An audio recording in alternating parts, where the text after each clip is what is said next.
Baik, bismillah. Assalamualaikum warahmatullahi wabarakatuh. Alhamdulillah. Alhamdulillahirabbil alamin hamdan katsiran thayyiban mubarakan fih kama yuhibbu rabbuna wa yarda. Asyhadu an la ilaha illallah wa asyhadu anna Muhammadan abduhu wa rasuluh. Allahumma shalli wa sallim wa barik ala Muhammad wa ala alihi wa ashabihi wa man tabi'ahum bi ihsanin ila yaumiddin. Rabbi syrah li sadri wa yassir li amri wahlul uqadatan min lisani yafqahu qawli. Raditu billahi robba wa bil islami dina wa bi Muhammadin nabiyya wa rasula. Rabbi zidna ilman warzuqna fahman bi rahmatika ya arhamar rahimin. Allahumma faqihna fid din wa 'allimna at-ta'wil. Baik, selamat pagi menjelang siang teman-teman, sahabat-sahabat bedah tajwid sekalian. Alhamdulillah kita bisa berjumpa lagi dalam rangka untuk sama-sama berinteraksi dengan Al-Quran, dalam rangka untuk sama-sama menyempurnakan, membaguskan ngaji kita agar bisa lebih sesuai dengan kaidah tajwid sebagaimana dahulu Rasulullah Muhammad Shallallahu Alaihi Wasallam melafalkan Al-Quran dari lisan beliau. Walaupun pada nyatanya pernyataan sekali lagi yang paling tahu diri, pernyataan yang paling pas, tentu bacaan kita tidak akan pernah bisa sesempurna bacaan Rasulullah Shallallahu Alaihi Wasallam. Namun minimal kita berupaya berikhtiar dengan maksimal untuk mendekatkan bacaan Al-Quran kita kepada bacaan Rasulullah Shallallahu Alaihi Wasallam. Gimana teman-teman? Jika kaget ya, saya live jam segini ya. Soalnya siang saya nggak bisa, saya harus keluar nanti siang ya. Jadi jadwal siang kebetulan duha ini saya bisa ya. Insya Allah kita akan sama-sama berinteraksi dengan Al-Quran. Siap? Kurang lebih selama 1,5 jam ke depan ya, kurang lebih 1 jam ke depan lah. Kurang lebih kita akan sama-sama berinteraksi dengan Al-Quran. Insya Allah kita masih membahas dari ayat ke-6 surah Al-Kafirun, Al-Ma'un. Kita baru akan masuk ke ayat ke-6 dari surah Al-Ma'un. Maka tanpa berlama-lama, mari kita mulai saja teman-teman, sahabat-sahabat bedah tajwid sekalian. Oke, kita mulai saja teman-teman ya. Kita mulai dari ta'awudz terlebih dahulu. Kita baca dulu bareng-bareng ayat ke-6-nya. Setelah itu baru kita bedah tajwidnya insyaallah satu persatu. Oke, kita mulai dari ta'awudz. A'udzu billahi minasy syaithanir rajim. Kita baca dulu ayat ke-6-nya sebanyak 2-3 kali. Alladzina hum yura'un.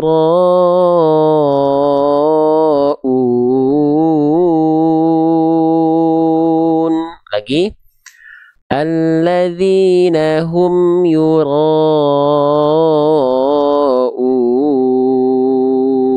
Sekali lagi. Alladzina hum yura'un.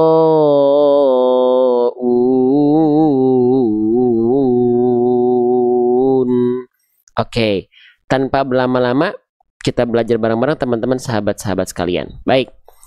Nah, insya Allah huruf yang pertama yang kita bahas di ayat ke-6 ini, boleh teman-teman mungkin jawab dulu nih.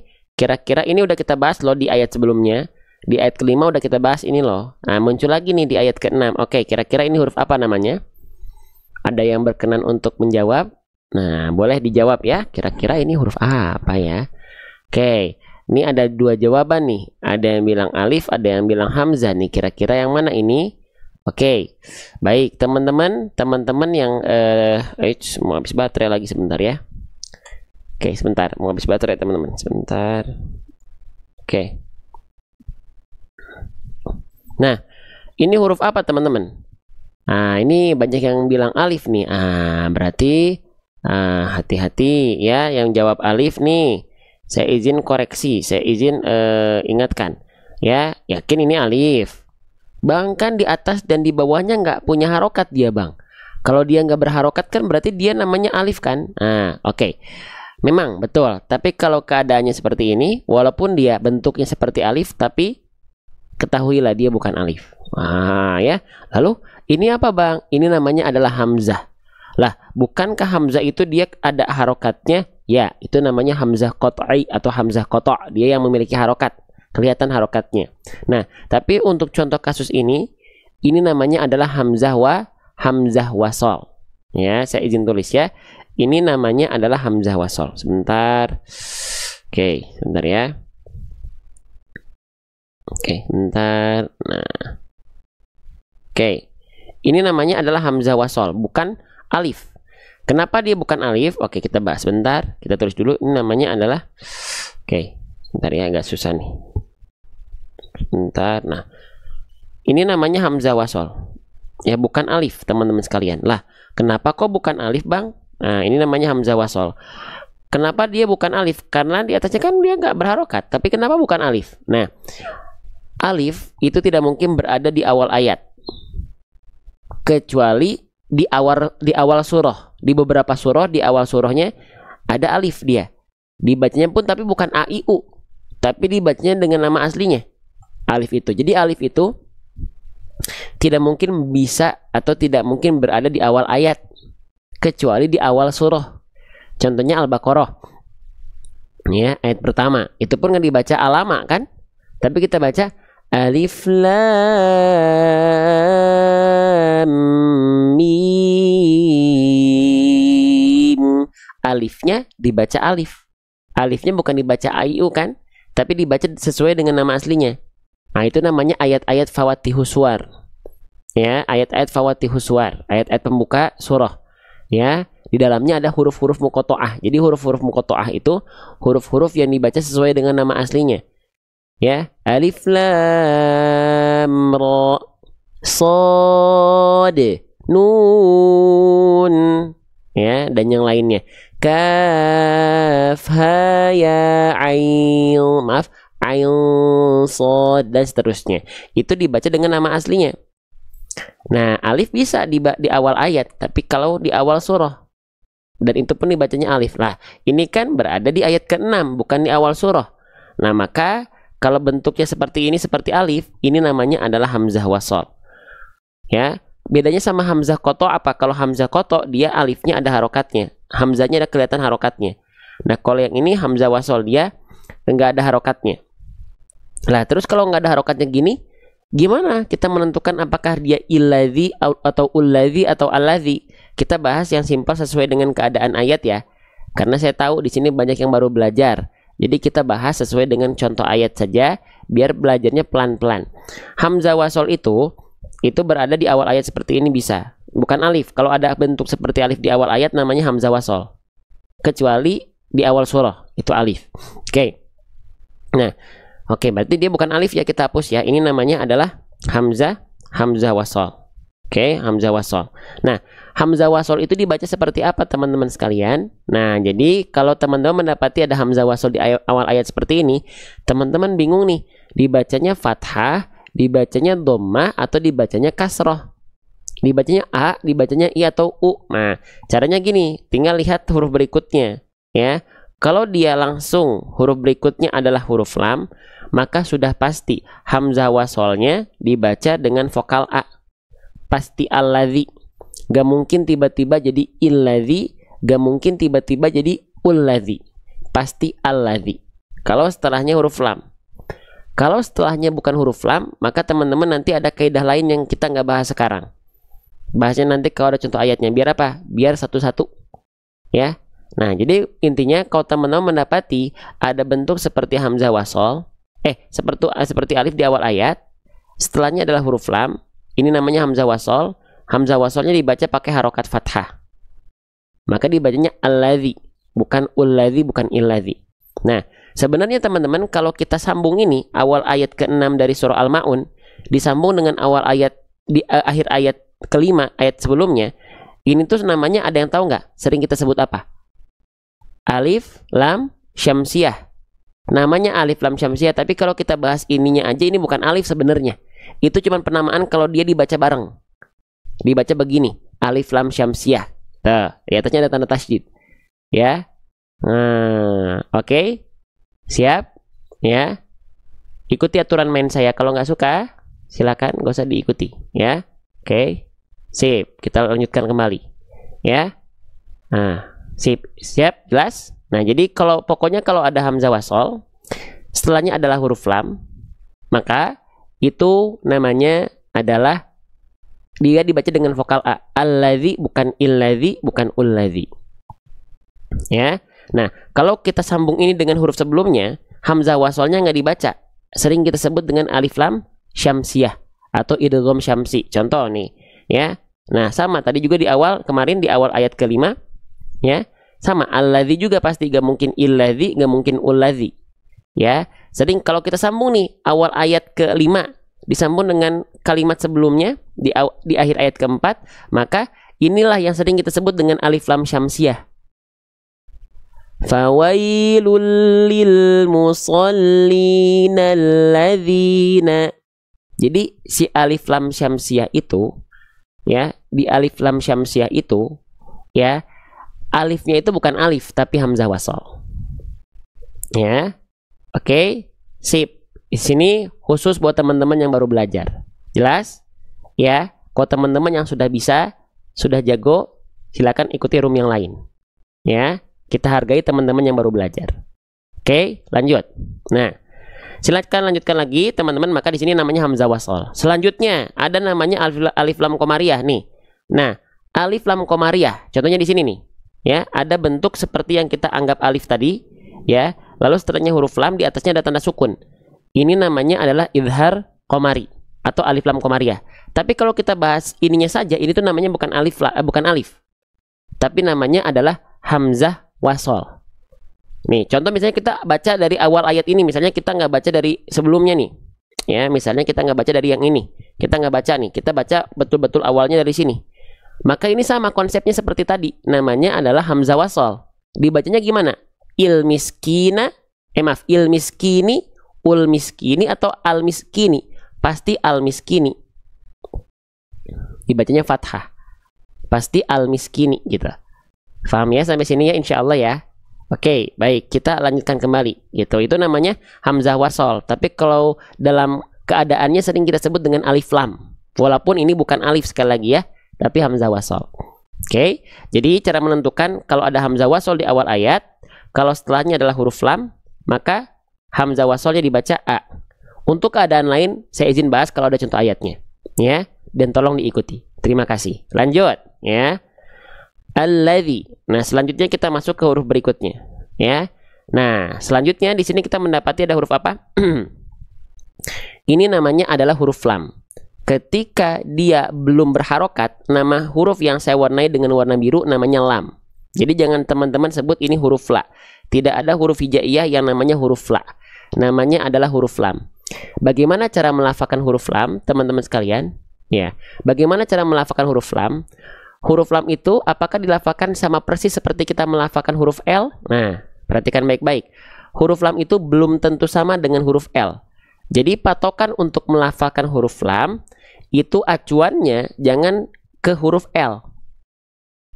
Tapi kita ingatkan, setiap huruf hijaiyah itu punya yang namanya makhraj. Ya, setiap huruf hijaiyah itu punya yang namanya makhraj. Nah, makhraj itu apa? Makhraj itu artinya adalah tempat keluar. Di mana tempat keluar dari huruf lam? Nah, jadi jangan diserupakan dulu sama huruf L kalau untuk huruf lam ya. Beda sama huruf ba. Kalau huruf ba memang sama dengan huruf B. Huruf nun memang sama dengan huruf N. Ya, apalagi huruf sin memang serupa dengan huruf S. Tapi untuk huruf lam jangan sampai dulu kita serupakan dengan huruf L alfabet. Ya, karena dia belum tentu sama. Maka seperti apa makhraj huruf lam kita perlihatkan. Kita coba cek dari buku saya, namanya buku Seru Hijaiyah. Sebentar, ini masih loading ya. Oke, sip. Nih, kita cari huruf lam. Huruf lam ya. Mana huruf lam? Oke, nih. Huruf lam. Nih, setiap huruf hijaiyah itu punya yang namanya makhraj, teman-teman. Nah, tadi makhraj itu apa? Makhraj itu artinya adalah tempat keluar. Di mana tempat keluar dari huruf lam? Huruf lam dilafalkan dari yang namanya hafatul lisan. Ini istilahnya nggak perlu dihafalkan. Apa itu hafatul lisan? Hafatul lisan itu artinya adalah tepi lidah, atau samping lidah, atau sisi lidah.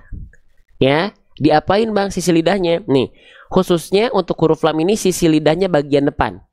Ya, sisi lidah bagian depan menyusur sampai dengan ke ujung lidahnya. Wallamu adnaha limuntahaha. Seperti apa itu?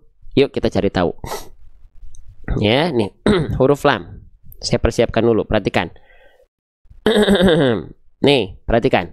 Ya, ini kita anggap adalah lidah kita. Nah, cara melafalkan huruf lam itu dari samping lidah depan.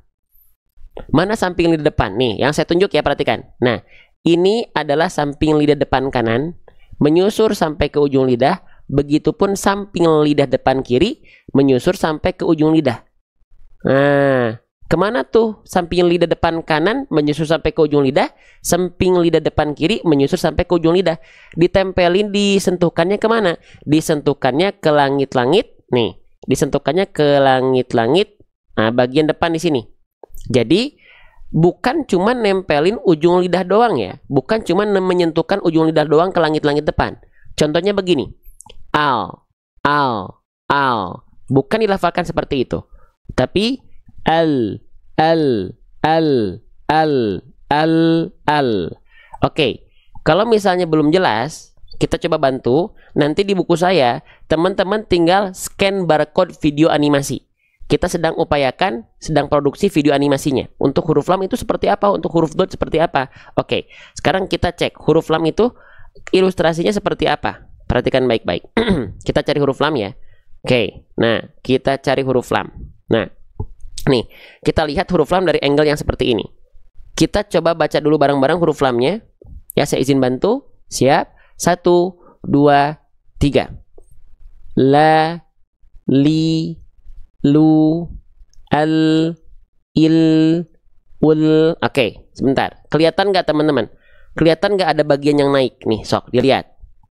Nah, kita stop tuh. Dari tepi lidah bagian depan kiri menyusur sampai ke ujung lidah, dan tepi lidah bagian depan kanan menyusur sampai ke ujung lidah. Oke, jadi nggak cukup hanya nempelin ujung akhir lidah doang, betul-betul ujung lidahnya doang, karena bunyinya pun beda antara antara la dengan la.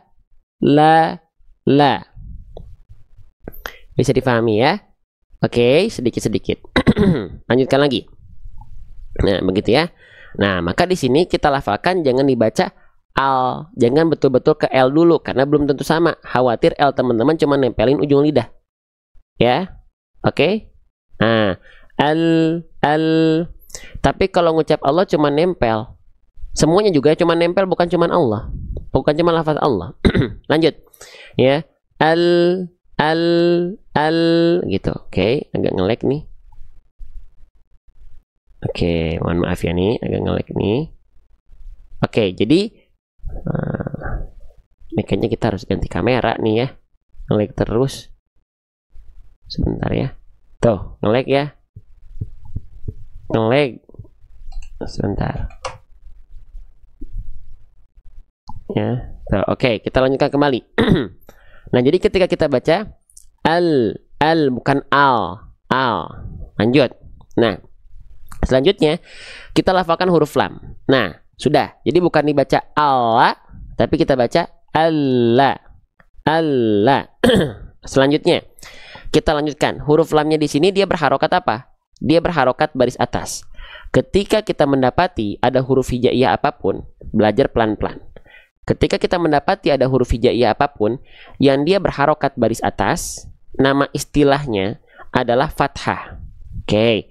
Kalau ada huruf berharokat fathah, maka pada dasarnya dia dibaca dengan vokal A. Apa nama aplikasinya? Nggak ada aplikasinya ini. Yang tadi buku saya, bukan aplikasi. Lanjut. Nah, huruf hijaiyah apapun, sekali lagi ketika dia berharokat fathah, dasarnya fathah itu dibaca dengan vokal A. Maka huruf lam di sini dibaca bukan ali, bukan alu, tapi alla. Oke, kita tulis ya. Dibacanya la dengan vokal A. Oke, sip. Nah, dengan vokal A. Ya. Nah, ketika teman-teman mendapati ada huruf hijaiyah apapun yang dia berharokat fathah dan keluarnya tetap dengan vokal A, tidak berubah jadi vokal O, maka huruf tersebut termasuk ke dalam huruf yang harus dibaca dengan cara yang tipis. Ya, harus ditipiskan karena keluarnya vokal A. Kalau dia keluarnya seperti vokal O, baru dia termasuk ke dalam huruf yang harus ditebalkan pelafalannya. Ya. Jelas ya? Oke, maka bagaimana cara menipiskan fathahnya? Perhatikan baik-baik. cara menipiskan huruf berharokat fathah yang keluar dengan bunyi vokal A itu kita analogikan dengan cara buka mulut, sedikit senyum. Buka mulut, sedikit senyum. Kita tulis ya, BMSS. Tulis pelan-pelan. BMSS. Jadi bukan cuma buka mulut saja teman-teman sekalian, ya. Bukan cuma buka mulut saja, tapi buka mulutnya sedikit senyum. Jadi bukan cuma begini. La, tapi la, bukan la, tapi la. Tipiskan. Bukan bo, teman-teman sekalian, bukan bo, ya, tapi ba. Bukan so, tapi sa. Jadi kalau aku bilang aku cinta kamu, kalau di Indonesia kan biasa bahasa kita aku cinta kamu. Tapi kalau misalnya kita pakai tajwid, aku cinta kamu, tipiskan pelafalannya. Beda antara A Indonesia dengan A huruf hijaiyah atau A pada hukum tajwid, A pada baca Quran. Harus ditipiskan. Nama sifatnya tarqiqo atau muraqqaqoh, tipis pelafalannya. Ya, itu kalau mau disempurnakan. Kalau misalnya nggak mau ya nggak usah. Tapi malu kita di hadapan Allah. Ya, gitu. Yo, sempurnakan. Hasil mah gimana kita, gimana Allah. Tapi ikhtiar, kita punya ikhtiar nggak sih? Punya itikat nggak sih? Punya semangat nggak sih? Ya, udah dikasih berbicara free dari lahir sampai hari ini. Masa baca Quran seadanya? Yuk maksimalkan sesuai kemampuan kita. Gitu, ya. Lanjut. Allah. Tipiskan, bukan Allah, tapi Allah. Ya. Lanjutkan kembali. Sudah, ini sudah. Oke. Cuman kita ingatkan di sini huruf lamnya di atasnya ada tanda burung terbalik. Nah, ketika kita mendapati ada huruf hijaiyah yang di atasnya ada burung terbalik, dalam istilah tajwidnya namanya adalah tasydid. Ya. Oke, namanya adalah tasydid. Oke. Tasydid itu tanda yang seperti ini. Tanda ini tuh ada yang bilang tasydid, ada yang bilang sabdu, ada yang bilang syiddah, ada yang bilang syaddah, ada yang bilang musyaddad, silahkan. Tapi saya izin kita sebut ini dengan tanda tasydid. Kalau ada huruf hijaiyah yang bertasydid, cara melafalkannya adalah dengan cara ditekan. Cukup ditekan, ya, enggak yang lain. Kecuali dua huruf. Apa? Huruf nun dan huruf mim. Ketika dua huruf ini bertasydid, baru dia harus ditahan. Ya, baru dia harus ditahan. Tahannya berapa harokat? Tahannya 2 harokat. Nah, kenapa harus ditahan? Karena mereka ada hukum namanya gunnah. Ada yang bilang gunnah musyaddadah, ada yang bilang wajibul gunnah, ada yang bilang tajibul gunnah, ada yang bilang gunnah asliyah, ada yang bilang gunnah akmal, ya. Tapi dia intinya gunnah, harus ditahan. Contoh kalau huruf nun dan mim, misalnya nun bertasydid. Inna. Tahan tuh 2 harokat. Atau mim bertasydid. Amma yatasa. Itu ditahan 2 harokat. Tapi selain nun dan mim nggak ada yang ditahan 2 harokat, teman-teman sekalian. Contoh, ya. Di sini huruf lam. Nggak perlu kita tahan. Alladzi. Nggak perlu. Karena dia nggak ada gunnah ketika tasydid. Faham? Cukup ditekan saja. Allah. Ya.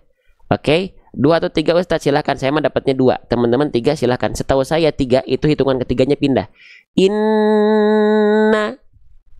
Lanjut ya. Kalau yang bilang 3 silakan ikuti sesuai dengan apa yang teman-teman dapatkan dari guru teman-teman. Ya. Tapi izinkan yang saya sampaikan di sini 2. Lanjut. Alladzi. Nah, selanjutnya ya sudah ya, lamnya sudah kita pelajari. Makhrajnya, hal-hal yang harus diperhatikannya, ya. Harokatnya sudah kita pelajari, ya. Tanda tasydidnya sudah kita pelajari. Oke, lanjutkan lagi. Allah. Nah, selanjutnya, ya. Di sini kita mendapati ada apa nih? Nah, ini huruf apa? Yang saya blok dengan warna hijau. Kita kenalan sama nama hurufnya. Ini namanya adalah huruf dzal. Ketika dia belum berharokat, namanya dzal. Tulis ya. Oke. Tulis di atasnya. Sip. Bagaimana cara melafalkan huruf dzal?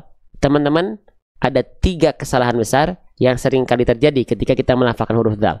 Boleh kita bedah ya? Nanti kita cari tahu cara betulnya gimana. Oke, kita tulis dulu nih. Kesalahan besar yang sering kali terjadi ketika kita melafalkan huruf dzal. Oke, ya. Yang pertama, ya, jangan sampai dibaca menjadi huruf dal. Ya, contoh, alladhi. Ada yang baca begitu? Alladhi. Nah, itu kesalahan besar pertama. Lalu yang kedua, dia dibaca menjadi huruf zai. Ini yang kedua. Contoh, allazi. Nah, itu pun kesalahan besar kedua. Dan yang terakhir, dibaca menjadi huruf jim. Nah, contoh, allajina. Berarti 3 kesalahan ini, ya, yang paling sering kali terjadi ketika melafalkan huruf dal. Kenapa disebut dengan kesalahan besar? Karena kasus kesalahannya sudah menukar huruf antara huruf ini dengan huruf yang lainnya. Emang kalau tertukar huruf kenapa? Kalau tertukar huruf maka sama dengan sudah merubah struktur kata. Kalau struktur kata berubah, maka makna ayat ikut berubah. Makna ayat ikut berubah, itu yang menjadi kesalahan yang besar. Sedangkan kita seringkali tidak memperhatikan huruf. Seringkali kita yang perhatikan tuh ikhfa, idgham, idhar, mad. Bagus itu, tapi ada yang lebih prioritas. Apa? Huruf. Ya, huruf teman-teman sekalian. Oke. Nah, lanjut lagi. Maka jangan sampai dibaca alladina, allazina ataupun allajina. Ya, gitu. Oke, maka gimana agar huruf dal ini tidak tertukar dengan 2 dan 3 huruf ini? Caranya kenalan sama huruf dal. Gimana cara melafalkan huruf dal? Ayo kita cari tahu. Huruf dal kita belajar dari buku Seru Hijaiyah saya. Oke, kita cari sekarang makhraj huruf dal ya. Oke, kita cari dulu makhraj, tempat keluar dari huruf dal. Oke. Nah, ini ya huruf dal ya. Sip, perhatikan. Lihat, kita ingatkan, setiap huruf hijaiyah itu punya yang namanya makhraj. Makhraj itu artinya adalah tempat keluar. Ya, tuh ada Ustadz Miftah, barakallahu fiikum. Ya, Masya Allah. Ya, makhraj itu dilafalkan dari mana teman-teman sekalian? Makhraj itu maksudnya apa? Tempat keluar. Di mana tempat keluar dari huruf dzal? Dzal dilafalkan dari torful lisan. Artinya apa? Enggak usah dihafalkan istilahnya, tapi fahami konsep. Dzal dilafalkan dari yang namanya ujung lidah. Ujung lidahnya diapain? Tempelin, arahkan ke ujung gigi sari atas. Ujung lidah tempelin, sentuhkan ke ujung gigi sari atas. Yang bagaimana itu Bang maksudnya? Lihat gambar. Lihat gambar. Ya. Ujung lidah kita, lihat titik berwarna hitam di sana. Ujung lidah kita, sentuhkan, arahkan tipis-tipis ke ujung gigi sari atas. Jadi patokannya, acuannya bukan harus ngelel. Bukan harus menjulurkan ujung lidah, melet bukan. Bukan juga harus digigit. Enggak. Tapi sentuhkan tipis-tipis ujung lidah kita ke ujung gigi sari atas kita. Dan tipis-tipis, gak boleh terlalu kuat, bahkan digigit. Kenapa? Kalau sampai digigit, kalau kuat-kuat, nanti huruf dzal yang harusnya dia punya sifat rokhwah, artinya mengalir suara, berubah menjadi syiddah alias tertahan suara. Ya, oke. Nah, maka ketika dilafalkan teman-teman sekalian perhatikan, ujung lidah kita sentuhkan ke ujung gigi sari atas kita. Praktekkan, saya udah zoom nih, teman-teman tinggal ikuti. Siap?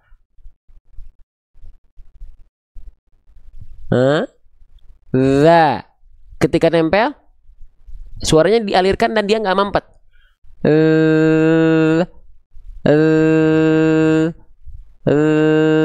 Za. Zu. Azza. Azzi. Azzu. Bisa? Dan ingat, bukan digigit. Kalau digigit suaranya nggak akan ngalir. Contoh, ad, da, ad, di, addu. Sepenting itu karena jelas Allah Subhanahu wa taala berfirman, "Auzid 'alaihi walattilil Qur'ana tartila." Tartil itu apa? Bacalah Al-Qur'an dengan tartil. Apa itu tartil?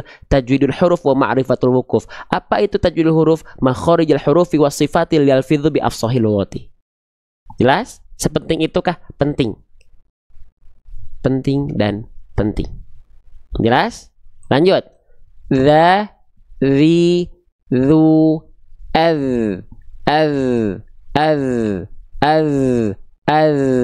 ya, paham ya?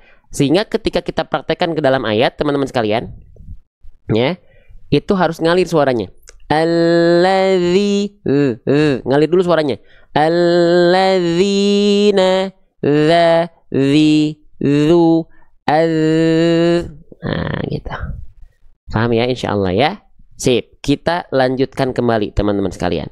Oke, huruf dzal dilafalkan seperti itu. Jadi patokannya bukan harus ngelel, patokannya bukan digigit, tapi nempelin ujung lidah tipis-tipis ke ujung gigi sari atas, harus ngalir ketika nempel. Ustadz, bukunya ada tidak ada tapi belum selesai, masih disempurnakan dulu ya, masih dimaksimalkan dulu. Oke, lanjut. Zal di sini dia berharokat apa teman-teman sekarang? Tinggal lihat harokatnya. Kita udah tahu huruf zal tadi kesalahannya apa aja, bagaimana harusnya dia lafalkan. Sekarang lihat harokatnya. Ketika kita mendapati ada huruf hijaiyah apapun yang di bawahnya ada baris bawah, ingat namanya harokat apa? Kenalan. Namanya adalah harokat kasroh. Kita tulis ya. Namanya adalah harokat kasroh. Ketika kita mendapati ada huruf hijaiyah apapun yang dia berharokat kasroh, maka dia mesti dibaca dengan vokal i, teman-teman sekalian. Ya, maka dari itu huruf zalnya kita baca bukan al-ladzal, nggak dibaca dengan vokal al lagi, ya, tapi dibaca dengan bunyi vokal i, alladzi gitu. Itu asal muasalnya. Makanya bukan al-ladza, al-ladzu, al-ladzal, bukan alladzi. Ya. Nah, saya ingin mengingatkan sedikit, kalau ada kasroh vokal i, tolong sempurnakan vokal i-nya. Jangan cuma miring. Alladzi, zi, bukan zi, tapi zi. Ya, ini sering terpraktekkan nih. Vokal i-nya tuh dia nanggung gitu loh bunyinya. Yang harusnya a'udzu billahi. Banyak orang melafalkan a'udzu billahi bi bukan bi. Nah, gimana cara menjelaskan vokal i? Secara kaidah, mulut kita rendahkan rahang bawahnya dan angkat bagian tengah lidah kita. Bi. Jadi ketika vokal i keluar, tengah lidahnya angkat ke atas.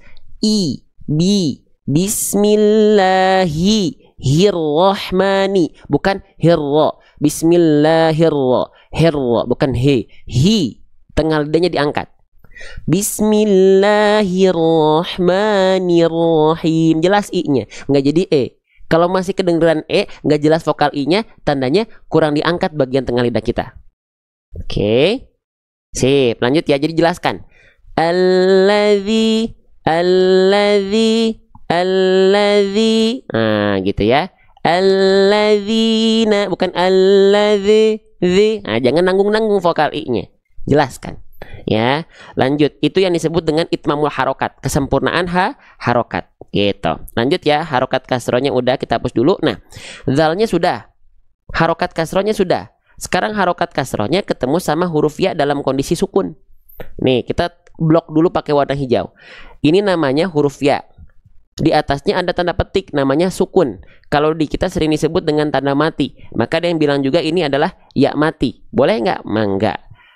Nah, sekarang kita lihat pertemuan antara kasroh, ya, baik pada huruf apapun, pokoknya kasroh, ya, berjumpa dengan ya sukun, maka di sana ada konsekuensi hukum tajwid. Nah, baru ada hukum tajwid di sini. Apa hukum tajwidnya? Nah, namanya matobi'i. Matobi'i, dia itu harus dibaca 2 harokat. Jadi kadar panjangnya bukan cuma 1 kali pelafalan, alias bukan cuma 1 kali 1 harokat, 1 hitungan. Tapi dia mesti dibaca 2 hitungan. Contoh begini. Alladzina. Nah, 2 hitungan. Atau boleh cara pakai ngayun. Alladzina. Pakai nada. Alladzina. Itu buat yang pemula banget, yang baru belajar. Aduh bang, saya tuh bingung. Mana matobi'i tuh? Mana mad asli matobi'i itu sama dengan mad asli gitu ya. Nah, matobi'i itu kan 2 harokat. 2 harokatnya tuh segimana? Nah, buat yang baru belajar banget. Bahkan ada yang mu'alaf. Ayunkan 2 kali ayun. Alladzina. Coba praktekkan bareng-bareng ya. Alladzina.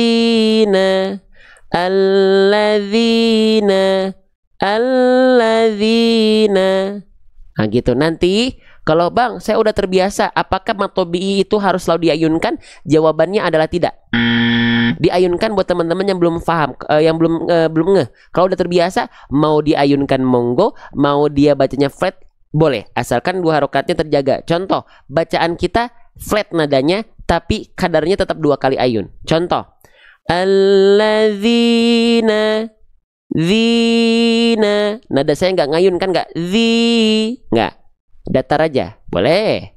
Yang paling penting 2 harokatnya terjaga itu, diayunkan itu agar mempertahankan 2 harokat teman-teman tidak kepanjangan dan tidak kependekan. Ya, lanjut lagi teman-teman sekalian. Saya izin lanjutkan ya. Nah, selanjutnya huruf berikutnya jangan sampai ketukar. Bentuknya seperti mangkok, titik satunya di atas mangkok. Ini namanya adalah huruf nun. Ya. Masih ikro 2 boleh diayun Ustadz, mau ikro 2, mau ikro 1, mau ikro 3, mau ikro 6, mau ikro berapapun ya, diayunkan boleh, silahkan. Nanti kalau udah terbiasa mau diayunkan monggo, mau enggak pun enggak apa-apa. Gitu ya. Oke, lanjutkan kembali teman-teman. Ya, ini namanya adalah huruf nun. Ya, bagaimana cara melafalkan huruf nun itu teman-teman sekalian? Ya, bagaimana cara melafalkan huruf nun itu? Kita tulis ya, nun. Oke. Nah, huruf nun itu dilafalkan persis sebagaimana kita melafalkan huruf N pada abjad alfabet. Nani, nu, an, in, un, santai, nanas, nasi, antar. Nah, itu huruf nun. Persis kalau huruf nun memang sama dengan huruf N. Jadi gampang insya Allah. Tinggal kita ingatkan aja harokatnya apa, vokalnya. Harokatnya baris atas, berarti bukan vokal I, bukan vokal U kan? Tapi vokal A kan ya. Nah, berarti dia dibaca dengan vokal A. Gitu ya. Udah pelan-pelan. Oh iya, karena dia harokatnya harokat baris A, baris atas, fathah namanya. Jadi kalau ada huruf hijaiyah apapun yang berharokat baris atas, dasarnya dibaca dengan vokal A. Kalau dia keluar dengan vokal A, tandanya dia termasuk ke dalam huruf yang tipis. Maka tipiskanlah pelafalannya. Gimana cara menipiskan pelafalan vokal A biar kadar tipisnya terjaga? Seringkali kita analogikan dengan cara BMS, BMSS. So, saya emang nggak akan bosan ngingetin ini, ya. Karena saya nggak pengen teman-teman baca, tapi yang dibaca asal lewat. Nggak mau saya. Ya, lebih baik teman-teman terbata-bata dulu. Tapi huruf demi hurufnya di keterbata-bataan itu tuh huruf yang disempurnakan. Bukan lewat, cepat, tapi tidak tepat. Bahkan ketuker gitu kan. Oke, maka gimana nih? Ya, maksudnya BMSS itu gimana? Ya, maksudnya BMSS adalah dia buka mulut ketika vokal A, tapi bukan cuma buka mulut saja, tapi ada sedikit senyumnya biar kadar tipisnya terjaga. Contohnya gini. Kalau dia buka mulut saja, khawatirnya pelafalan teman-teman seperti ini. No, no, alladzina. Enggak, tapi kita tipiskan pelafalannya. Alladzina, alladzina, alladzina. Ya, oke. Jadi bukan Allah, tapi alladzina. Gitu, ya. Lanjutkan kembali teman-teman sekalian. Ya, tipiskan. Jadi bukan alladzina, tapi alladzina. Biasanya dengan buka mulut sedikit senyum itu ya, pelafalan kadar tipisnya akan lebih terasa. Kenapa? Karena lidah kita akan lebih rileks dan aula mulut kita akan lebih terbuka. Nama sifatnya istifal dan infitah. Istifal dan infitah ini akan selalu ada menyertai huruf-huruf yang dibaca dengan keadaan yang tipis. Untuk harokat fathahnya kita analogikan buka mulutnya sedikit senyum, bukan cuman buka mulut saja. Na bukan no, ba bukan ba, sa bukan sa, ta bukan ta. Ya. Oke. Lanjut lagi teman-teman sekalian, ya. Alladzina. Oke, itu. Bahas pelan-pelan huruf demi huruf kita pelajari. Nanya dibaca pendek, dibaca panjang, teman-teman. Di sini naknya dibaca pendek atau dibaca panjang. Hati-hati nih. Biasanya kalau teman-teman melafalkan kalimat yang dia hurufnya terputus dengan huruf berikutnya beda gitu ya. Ini banyak yang dipanjang-panjangkan nih karena dia ada spasinya, berarti naknya panjang. Nggak ada ya. Naknya satu harokat. Ya, jadi jangan alladzina hum mentang-mentang ada spasi di sini. Enggak. Ya. Oke, karena tanda panjang dari huruf berharokat baris atas cuman satu, apa? Alif. Nggak ada alifnya setelahnya, maka jangan dipanjang-panjangkan. Kan nggak ada alifnya. Ya, sip. Lanjut teman-teman sekalian. Selanjutnya, di sini kita mendapati ada huruf apa nih? Nah, ini namanya huruf H. Ya, sering kita sebut dengan H. Kalau di kita disebutnya H besar. Tapi jangan bilang ini H tebal, karena mau H besar, mau H, dua-duanya tipis, nggak ada H yang tebal, semuanya tipis, ya. Nih, ini H besar, kita tulis ya, kita tulis namanya, saya tulis pakai H besar ya. Oke, H besar, saya pengen nanya, siapa di antara teman-teman yang masih menganggap H besar itu dilafalkan dari dada? Boleh komen di kolom komentar. Siapa? Siapa di antara teman-teman yang menganggap H besar dilafalkan dari dada? Boleh komen dengan jujur. Lagi bulan puasa, nggak boleh bohong. Wah ya. Oke, siapa? Kalau masih ada, teman-teman, kita bunyikan alarm ini. Tandanya apa? Tandanya kurang tepat, teman-teman sekalian. H tidak ada hubungannya dengan dada. Lantas H besar dilafalkan seperti apa? Oke, kita cek dari buku saya. Ya, kita sekarang cari H besar. Ya, buku ini namanya buku Seru Hijaiyah, tapi belum ada di pasaran karena memang belum kita launching. Oke, perhatikan. Nah, makhraj itu artinya adalah tempat keluar. Di mana tempat keluar dari H besar ini? Lihat, istilahnya gak usah dihafalkan, tapi untuk menambah wawasan, namanya adalah aqsal halqi. Aqsal halqi itu artinya apa? Pangkal tenggorokan, ya, atau tenggorokan paling bawah, atau tenggorokan paling dalam. Gak kebayang, gak usah dibayangkan. Lihat gambar saja. Perhatikan baik-baik, teman-teman. Ya, ini saya izin hapus dulu sebentar. Oke, perhatikan baik-baik. Jadi, dalam membaca Al-Quran, tenggorokan itu dipecah atau dibagi menjadi 3 bagian. Ya, ada tenggorokan yang paling atas yang saya tunjuk ini. Ini namanya adalah ujung tenggorokan atau adnal halqi dalam istilah tajwidnya. Ya, huruf yang keluar dari ujung tenggorokan ini atau tenggorokan paling luar ini ada 2 huruf. Apa saja? Huruf ghain dan huruf kha. Di luar dilafalkan dari sini huruf ghain dan huruf kha. Lalu di bagian sini yang saya tunjuk ini namanya lebih dalam sedikit tengah tenggorokan. Ya, nama istilahnya wastul halqi. Ada yang juga mengatakan wasatul halqi. Silakan. Ya, tengah tenggorokan ada 2 huruf yang keluar dari sini. Huruf apa? Huruf ain dan huruf ha. Ain dan ha. Dilafalkan dari sini alias H kecil. H kecil itu di sini. Ya. Oke. Nah, kalau misalnya H besar dengan hamzah nih dilafalkan dari bagian titik berwarna putih. Ini yang disebut dengan aqsal halqi, pangkal tenggorokan. Tempat keluarnya huruf ain, huruf hamzah dan H besar. A, I, U dan H, Hi, Hu. Sudah sekalian saya bahas. Berarti apa bedanya H besar dan H kecil? Kalau H besar dari pangkal tenggorokan, nafasnya karakternya biasa, ha, hi, hu. Kalau H kecil dilafalkan naik sedikit ke bagian tengah tenggorokan. Dia karakter nafasnya mengalir dengan berbisik. Ha, hi, hu. Bisa diikuti? Bisa difahami? Jelas sampai sini teman-teman, sahabat-sahabat bedah tajwid sekalian? Ya. Oke. Sip, kita lanjut lagi ya. Baik. Nah, maka di sini cukup H besar dilafalkan bukan ternyata dari dada. Ada nggak tadi kita ngebahas dada? Maka ketika dilafalkan H besar nggak ada hubungannya dengan ini. Ha, hi, hu. Kalau H besar betul-betul dilafalkan dari dada seperti itu, bacaan Al-Quran teman-teman akan mudah boros, capek nafasnya. Karena melafalkan H besar bukan pada tempatnya. H besar cukup dilafalkan dari sini. Yang mana nih? Ada di sini nih ya. Ah, sini. Ha, hi, hu, bah. Ha, hi, hu, bah. Enggak sampai hi, capek nafas kita. Terima kasih nih ya sudah yang udah ngeklik love orange di sini, terima kasih. Jelas? Sip, nggak ada hubungannya sama dada ya. Oke, jadi H besar cukup dilafalkan dari bagian pangkal tenggorokan kita. Ya, gitu. Oke. Pemula kok susah merasakan bunyi dari tenggorokan? Nggak usah dirasakan karena biasa aja ngomong H biasa. H, udah itu dari tenggorokan. Tekan aja pegang tenggorokannya, ngegetar nggak? Ngegetar, ada getaran. Ya udah dilafalkan di tenggorokan. Ya, lanjut. Alladzina. Ah, H-nya sekarang dia berharokatnya harokat apa? Di atasnya terdapat simpul angka 9. Oke, kita tulis dulu teman-teman. Ya, ketika kita mendapati ada huruf hijaiyah apapun yang di atasnya terdapat angka simpul 9 seperti ini, maka ini namanya adalah harokat apa? Ada yang tahu?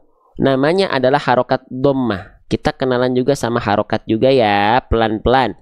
Huruf hijaiyah apapun yang dia berharokat dhammah, maka huruf tersebut harus dibaca dengan vokal U, teman-teman sekalian. Ya, harus dibaca dengan vokal U. Maka H besar di sini nggak kita baca H besar lagi, tapi dia dibaca dengan bunyi vokal ngikutin harokatnya. Maka dibacanya tidak H, tidak Hi, tapi dia dibaca harus Hu. So, pelan-pelan. Dan nggak semua orang itu udah bisa teman-teman. Nggak semua orang itu udah tahu kita kenalan pelan-pelan. Harokatnya, hurufnya, cara bacanya, pelafalannya, prakteknya, apa yang harus diperhatikan. Jangan pengen cepat-cepat dulu. Itulah yang membuat teman-teman biasanya tidak istiqomah itu apa? Karena pengen cepet, tolak ukurnya waktu. Lama kayaknya belajar gini mah. Pengen yang cepet-cepet, ketika nemu yang cepet, ya nggak nempel. Mudah lupa. Ya, oke. Nah, biasakan belajar huruf. Ya, lanjut lagi. Ketika kita mendapati ada huruf hijaiyah apapun, ya dibaca dengan vokal U. Hu, hu. Nah, setiap kita mendapati ada harokat dhammah, vokal U, pastikan pelafalannya monyong, muncung. Wa kullu madmumin falan yatima illa bidhammi syafataini dhammah. Tidak ada huruf berharokat dhammah yang akan sempurna, illa kecuali bidhammi syafataini dhammah, kecuali betul-betul memonyongkan, memuncungkan mulut kita ke arah depan. Jadi nggak cuman gini baca Quran dhammah tuh. Alladzina hum, mana dhammahnya? Alladzina hum, mana dhammahnya? Muncungkan. Alladzina hum, ketika hu-nya itu monyong. Karena kan dhammah. Oke. Lanjut ya. Ayo kita lanjutkan ya. Sip, monyongkan mulutnya, jangan jaim-jaim ya. Oke, sedikit saya lupa menjelaskan hak besar. Nafasnya harus jelas. Nafas H besar,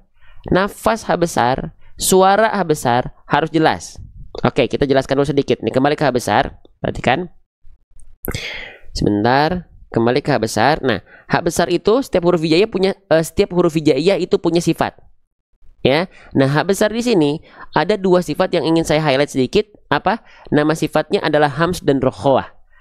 Hams dan rokhawah. Hams itu artinya mengalir dengan nafas yang biasa untuk huruf H. Lalu dia sifatnya rokhawah. Rokhawah itu artinya mengalir suara. Nah, dua-duanya nafas dan suara mengalir, berarti jelas terasa. Jangan sampai ketika kita melafalkan H besar, banyak yang melafalkan H besar itu dengan pelafalan yang apa? Khofa. Khofa itu apa? Samar, nggak jelas. H besarnya itu nggak jelas. Contoh, alladzina hum. Nah, itu kan nafasnya nggak jelas. Suara nafasnya jelaskan karena dia mengalir. Contoh, alladzina hum. Jelasnya tekan di pangkal tenggorokan. Jadi makhrajnya jelas, nafas suaranya jelas. Jangan setengah-setengah. Ya, lagi coba ya. Alladzina hum. Nah, ya. Oke, lanjutkan pelan-pelan. Ya, alhamdulillah saya sudah belajar dengan 2 tahun pelan-pelan mengikuti live-nya Ustadz Gifari dan sama Ustadz Munawarnya ya. Karena jarang yang membahas huruf. Jarang yang membahas huruf teman-teman di TikTok itu. Bahasanya seringnya apa? Hukum tajwid, tilawah. Ikuti. Tapi memang yang bahas huruf itu jarang. Silakan aja cari. Jarang. Ya, lanjut teman-teman sekalian. Oke. Nah, selanjutnya, makanya kenapa saya bahas huruf? Karena jarang. Jadi saya ngisi di bagian itu. Kalau ngisi semuanya tilawah, ya nanti yang ngebahas hurufnya siapa? Ya ada pasti yang lain, cuman kan masih jarang, makanya saya ngisi di situ. Lanjut. Nah, selanjutnya teman-teman, di sini kita mendapati ada huruf apa? Saya kasih warna-warna biru ya. Teman-teman, ini namanya huruf apa? Ketika dia belum berharokat, namanya adalah huruf mim. Ya, kita tulis ya. Jangan sebut ini huruf ma. Tidak ada huruf hijaiyah yang nama aslinya ma, nggak ada. Namanya mim. Bagaimana cara melafalkan huruf mim? Mim dilafalkan persis bagaimana kita melafalkan huruf M pada abjad alfabet. Gimana? Sentuhkan bibir atas, bibir bawah. Contoh, ma, mi, mu. Tapi hati-hati, jangan sampai bibirnya terlalu dilipat. Ma, mi, mu. Kalau begitu tandanya kurang tepat. Paham ya? Jelas ya? Jadi biasa aja nempelinnya. Ma, mi, mu, am. Nggak perlu dilipat-lipat. Ya. Nah, lanjut pelan-pelan. Oke, oh iya, oke. Dibacanya dia mamimu kayak huruf M. Tapi Bang, maksudnya ini tanda petik di atas huruf ini apa? Nah, tanda petik di atas huruf ini dalam istilah tajwidnya namanya sakinah atau sukun. Mim sakinah atau mim sukun. Kalau di kita sering disebut dengan tanda mati, ya atau tidak? Mim mati. Boleh nggak disebut itu ya? Boleh, silakan. Ya, oke. Nah, maka kalau ada huruf yang dalam kondisi sukun atau mati, dibacanya gimana Bang? Dia nggak dibaca hidup. Kalau dibaca hidup contohnya gimana? Ada bunyi vokalnya A, I, U. Mamimu. berarti dia hidup. Kalau dia mati gimana? Nggak dibaca gini. Ya terus gimana? Dibaca dengan membunyikan bunyi konsonannya. Bunyi konsonan dari huruf mim adalah apa? Ya, bunyi konsonan dari huruf mim adalah Paham? Sehingga tadi di sini kita bahas ada hu ditambah Jadinya apa? Hum. Bisa? Bisa ya? Sip. Itu huruf mimnya kita tahan. Kita simpan dulu. Masuk dulu ke huruf berikutnya. Baru nanti kita bahas ada pertemuan apa di sana. Jadi hukum tajwid apa? Biasakan huruf dulu kita kenali. Karena hukum tajwid itu dengan huruf, dahulukan huruf dulu. Oke, lanjut. Nah, selanjutnya di sini kita mendapati ada huruf bentuknya seperti mangkok, tapi ada titik 2 di bawahnya. Nah, kira-kira ini namanya huruf apa? Ketika dia belum berharokat, namanya adalah huruf ya. Kita tulis ya. Namanya adalah huruf ya. Oke. Ya, sekarang kenalan dulu sama huruf ya. Bagaimana Bang cara melafalkan huruf ya? Pengen gampang huruf ya. Lafalkan huruf ya gimana? Ya alfabet gimana? Ya sudah. Ayam bakar. Ya Ibu Yuyun. Nah itu huruf ya itu. Bang tapi boleh nggak sih saya pengen tahu kaidahnya? Boleh dong. Yuk kita cek. Walaupun huruf ya dilafalkan mudah seperti huruf ya, tetap setiap huruf hijaiyah itu punya yang namanya makhraj. Oke, kenalan ya sama makhraj ya. Jangan ini ya, jangan males ya. Apa itu makhraj? Makhraj apa? Makhraj itu artinya tempat keluar. Di mana tempat keluar huruf ya? Yuk kita cek pakai buku saya namanya Seru Hijaiyah. Karena seseru itu belajar huruf hijaiyah. Wah, gitu ya. Oke, mana huruf ya nih? Perhatikan ya. Makhraj. Makhraj itu apa? Makhraj itu artinya adalah tempat keluar. Di mana tempat keluar dari huruf ya dilafalkan? Wal wastu faji musyinu ya. Bang nggak ngerti bang? Oke, langsung aja. Ya dilafalkan dari yang namanya wastul lisan. Istilahnya nggak usah dihafalkan. Wastul lisan itu apa? Tengah lidah. Oh, tengah lidah. Tengah lidahnya diapain? Oke, lihat gambar. Nih, tengah lidahnya mengarah ke langit-langit tapi tidak boleh menyentuh malah Bunda Marlinai. Huruf ya itu tengah lidahnya naik tapi nggak boleh nempel. Kenapa nggak boleh nempel? Dia cuma ngawang begini aja, begini, nggak nempel. Ya yiyu udah diangkat doang ke atas. Kalau nempel kenapa bang? Kalau nempel huruf yang keluar bukan huruf ya. Nempel begini maksudnya. Nempel begini. Jadinya huruf apa? Coba apa? Huruf apa ini? Huruf apa ini? Huruf jim. Kalau huruf jim sama dari wastul lisan, tengah lidah. Tapi bedanya treatmentnya. Huruf jim tengah lidahnya sampai nempel. Nih begini. Tuh. Ja, ji, ju itu huruf jim. Kalau huruf ya, yi. Kalau huruf ya begini, tengah lidahnya nggak sampai nempel. Tuh. Ya, yi, yu. Pengen tahu lebih jauh lagi? Oke. Teman-teman mohon doanya. Nanti teman-teman ketika belajar bukan hanya melihat ilustrasi gambar, tapi silahkan di scan barcode nanti video animasinya kalau udah ada bukunya. Kita lihat seperti apa huruf ya. Ya, oke, bismillah. Kita cek dulu huruf ya. Kita izin zoom dulu huruf ya. Teman-teman lihat tengah lidahnya. Teman-teman lihat tengah lidahnya. Apakah dia nempel ke langit-langit atau tidak? Ya, siap. 1, 2, 3. Pause. Tuh. Tengah lidahnya naik nggak? Naik. Tapi nempel nggak?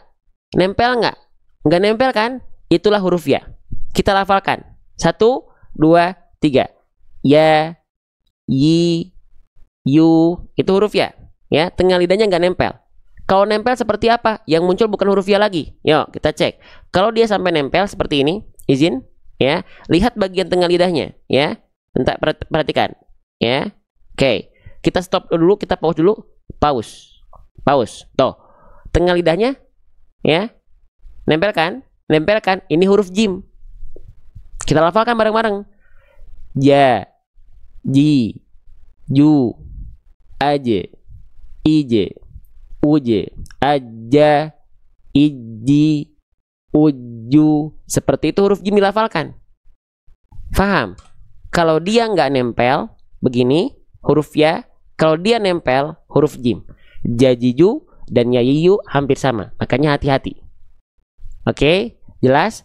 Yang jelas, yang paham, coba boleh komen F A H A M. Udah, itu aja. Paham. Yuk, silahkan, saya pengen tahu dulu nih. Ya, kalau paham, klik paham. Di sini ada tulisan paham nggak? Muncul ya. Diklik tulisan pahamnya kalau malas ngetik nih. Silahkan. Paham. Ya. Paham ya? Insya Allah ya. Oke, sip, mantap. Oke, alhamdulillah. Kenapa bisa paham? Allah yang kasih, bukan kita. Bukan karena kita yang hebat. Allah yang kasih.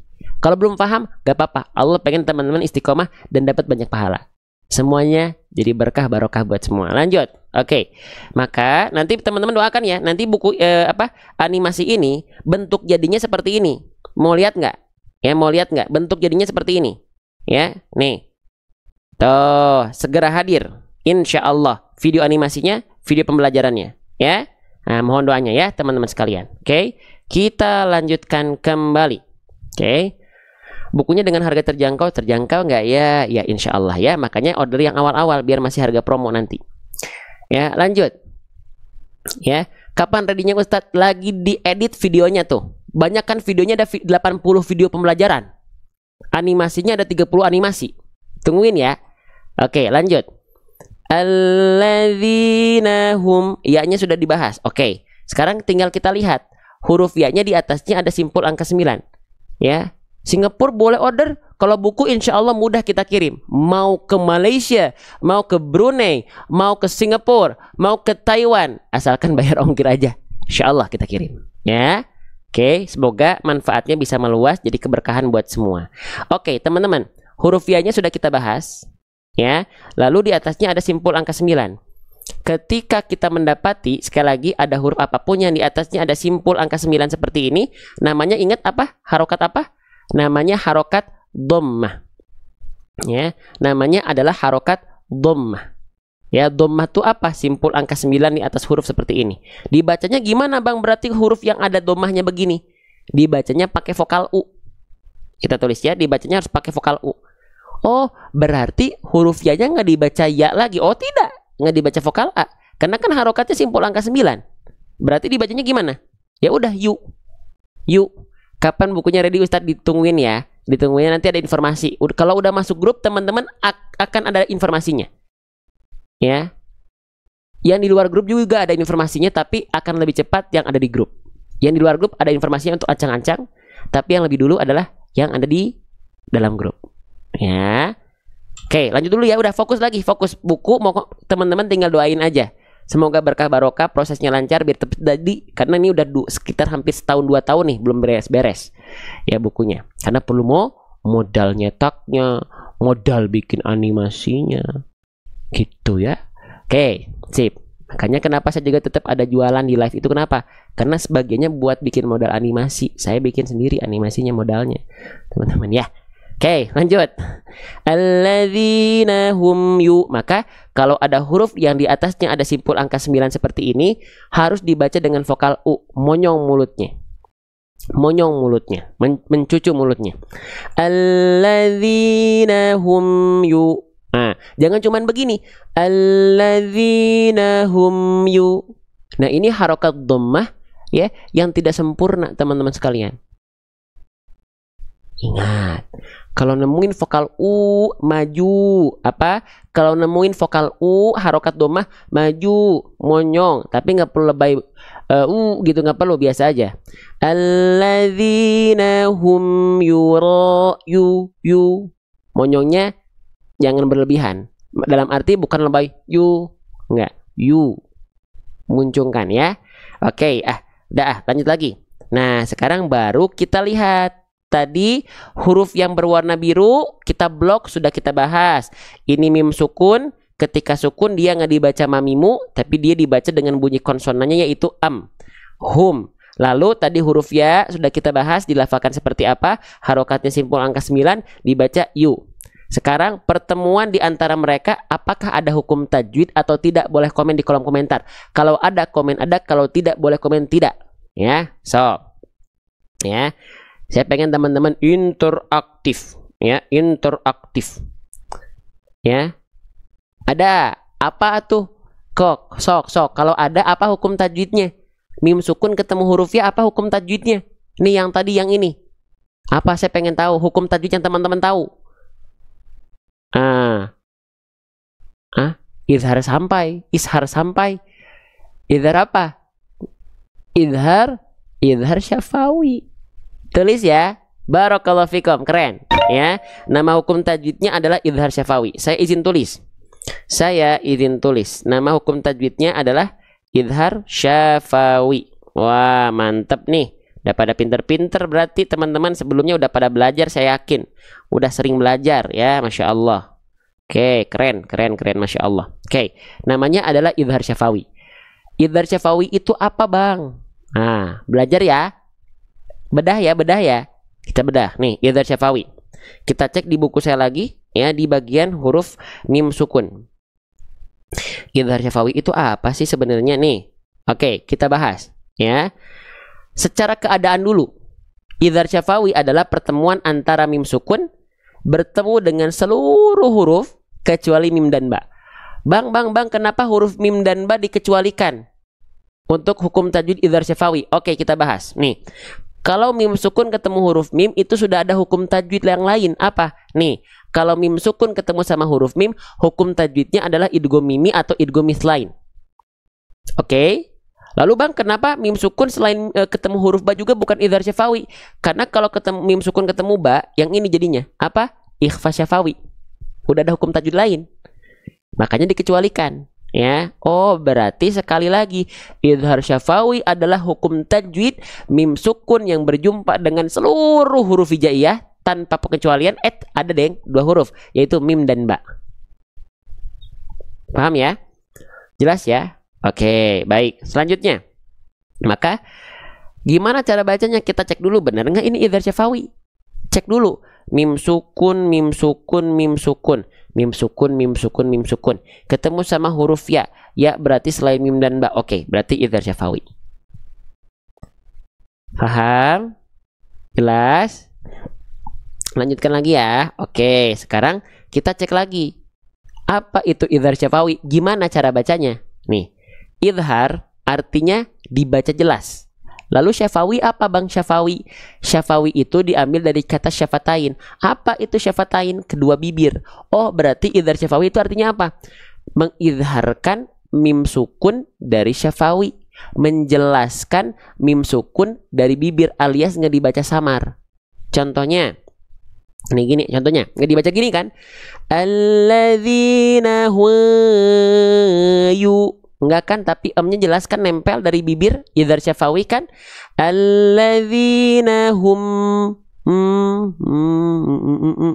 alladzina hum yuraun.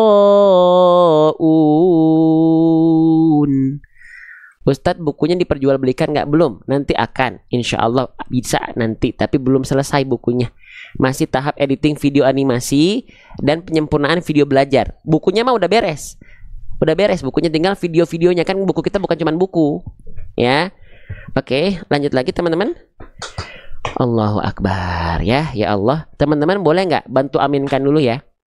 Ya Allah, kita coba angkat tangan sebentar ya, karena salah satu waktu-waktu terbaik untuk berdoa itu bulan puasa loh. Doanya orang-orang yang berpuasa itu ya waktu-waktu yang mustajab. Tentu selain waktu sahur, waktu berbuka gitu ya, sepertiga malam ya. Sebenarnya seluruh waktu ketika puasa itu dipakai berdoa, berdoa bareng-bareng. Ya Allah, tolong aminkan ya. Ya Allah, semoga 2000 orang yang sedang memandang live ini, ataupun dimanapun live itu berada, dimanapun roomnya, ya Allah, orang-orang yang meluangkan waktu buat Al-Quran, tenaga, pikiran, kuota, segalanya buat Quran, belajar, ya Allah, naungilah mereka dengan naungan Quran, berilah mereka kemudahan ya dalam kehidupannya, segala hajatnya dikabul, anaknya menjadi anak-anak yang solihah, bacaannya dilontarkan menjadi pahala jariah untuk kedua orang tuanya. Amin, amin, amin. Yang mengaminkan semoga doanya tertuju untuk teman-teman semua. Ya, oke. Tapi ya Allah, ada orang-orang yang ternyata lebih istimewa lagi. Siapa? Yang di pojok kanan bawah ada tanda panah. Teman-teman coba klik. Ada berapa banyak yang klik tuh? Spesial itu, nggak semua orang. Diklik, ada tulisan repost, posting ulang. Ya Allah, semoga yang apa yang sudah di-share-kannya kembali kepada yang lain. Ada yang masuk ke sini karena wasilah postingan ulang teman-teman. Ya Allah, jadikanlah menjadi pahala jariah untuknya. Amin ya rabbal alamin. Amin. Jangan ragu. Amin ya. Oke, lakukan dan amin ya. Lanjut. Nah, jadi kita lanjutkan. Jadi jelaskan mim sukunnya dari bibir, idhar syafawi. Ya, berarti kita baca gimana, Bang? Ya udah, dibaca amnya jelas aja. Alladzina hum yu. Wah, ini yang aminnya Masya Allah ya, luar biasa semangatnya. Keren, Masya Allah. Sip, lanjutkan kembali teman-teman sekalian ya. Nah sekarang teman-teman itu kan cara bacanya. Boleh nggak kita cari apa kesalahannya? Lah kok kesalahan dicari-cari? Biar kita hati-hati. Kesalahan apa aja sih yang harus diperhatikan, yang saya ketahui, saya simpan di buku saya. Mungkin ada lagi yang lain, cuman yang saya ketahui ada 2. Apa aja? Yuk kita cek. Nih, ya, kesalahan yang sering kali terjadi ketika melafalkan mim sukun pada hukum tajwid idhar syafawi, yang saya ketahui saya simpan 2. Apa? Memantulkan suara mim sukun. Yang kedua adalah memutuskan suara dari mim sukunnya. Oke, kita mulai dari yang pertama. Maksudnya mantulin mim sukun ketika idhar syafawi kayak gimana Bang maksudnya? Kayak gini maksudnya. Nih, misalnya kita ambil surah Al-Buruj ayat ke-6. Ya. Contoh. Idhum 'alaiha. Idhum 'alaiha. Kedengeran nggak ada me di sana? Idhum 'alaiha. Kedengeran nggak? Teman-teman, idhum 'alaiha. Kedengeran ya? Nah, itu enggak boleh. Ya, siratal ladzina an'amta 'alaihim. Itu enggak boleh, itu enggak boleh. Ya, kenapa mim nggak boleh memantul? Yuk, dicek di sifat-sifat huruf mimnya. Nih, dicek nih. Huruf mim punya berbagai macam sifat. Dan kita lihat sifatnya apa aja. Oke. Perhatikan, ya. Ustadz dulu belajar pondok di mana? Saya nggak mondok, ya. Saya pendidikan normal biasa, nggak mondok maksudnya ya, nggak mondok, nggak pesantren. Saya belajar di lembaga Quran. Saya baru belajar baca Quran umur 20 tahun. Jadi nggak ada kata terlambat. Oma, opa, ayahanda, ibunda, nggak ada kata terlambat. Ya, saya baru belajar umur 20 tahun. Sebelumnya saya nggak bisa baca Quran.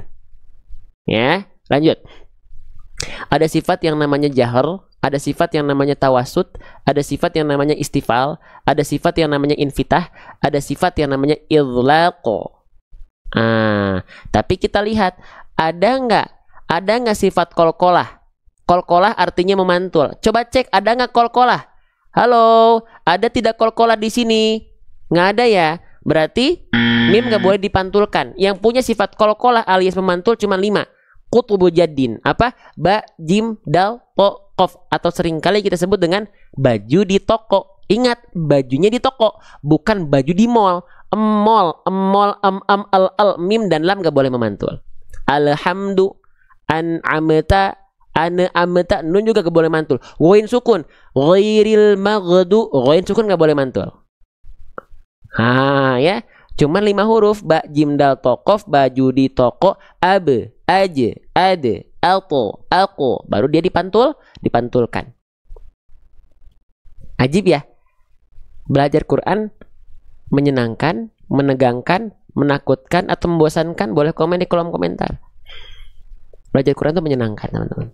Belajar Quran itu asyik, tapi tetap fokus, tetap menyenangkan. Ya, tapi juga bukan cuma bercandaan saja, bukan cuma komedinya doang yang dinaikin. Belajar tetap fokus. Ya. Oke, lanjut. Maka contohnya dalam ayat berarti di sini jangan sampai dibaca memantul. Alladzina hum enggak, tapi ini yang betul nih. Alladzina hum enggak, hum gitu. Allahu Akbar. Ya, lanjut. Itu baru kesalahan pertama, belum selesai. Lanjut lagi ya, kesalahan 2. Apa kesalahan keduanya teman-teman sekalian? Tadi memantulkan suara udah, nggak boleh karena huruf mim nggak punya sifat kolkolah. Lalu kesalahan yang sering kali terjadi, poin kedua pada mim bersukun ketika idhar syafawi adalah memutuskan suara. Ingat, yang nggak boleh putus bukan cuman silaturahmi, tapi mim sukun nggak boleh dibaca putus. Yang boleh putus adalah hubungan si dia dan si doi, ya, yang tidak Allah ridhoi, ya, putus, ya. Kalau ngaku cinta, ya, datang ke rumah orang tuanya, ketuk, assalamualaikum om tante, saya punya kecenderungan sama anak om tante, bolehkah saya? Baru di situ. Kok jadi ke situ? Tadi kita lagi bahas apa ini? Mim sukun. Oke, lanjut teman-teman sekalian. Jadi jangan memutuskan suara, ya. Oke, apalagi memutus silaturahmi. Ya, oke. Kenapa? Contohnya gimana memutuskan suara itu? Nih, contohnya begini. Kita ambil dari contoh ayat ini ya. Misalnya surah Al-Fil ayat ketiga. Bagian gini aja pada ini ya, pada muncul ya. Ngomongin hubungan si doi dan si dia pada muncul baru nih ya di kolom komentar. Oke. Perhatikan teman-teman sekalian. Ketika ada mim sukun berjumpa dengan huruf to idhar syafawi. Kesalahan yang sering kali terjadi adalah terputus mim sukunnya. Contoh, wa al-fil surah Al-Fil ayat ketiga.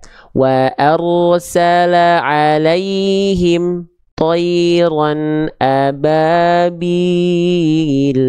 Nah, jangan sampai dibaca emnya terputus. Kenapa sih nggak boleh putus? Gitu, ya. Kenapa sih nggak boleh putus? Ya, karena huruf mim sukun nggak punya sifat syiddah. Nih, lihat kembali lagi ke sifat huruf mim, ya, gitu. Ya betul.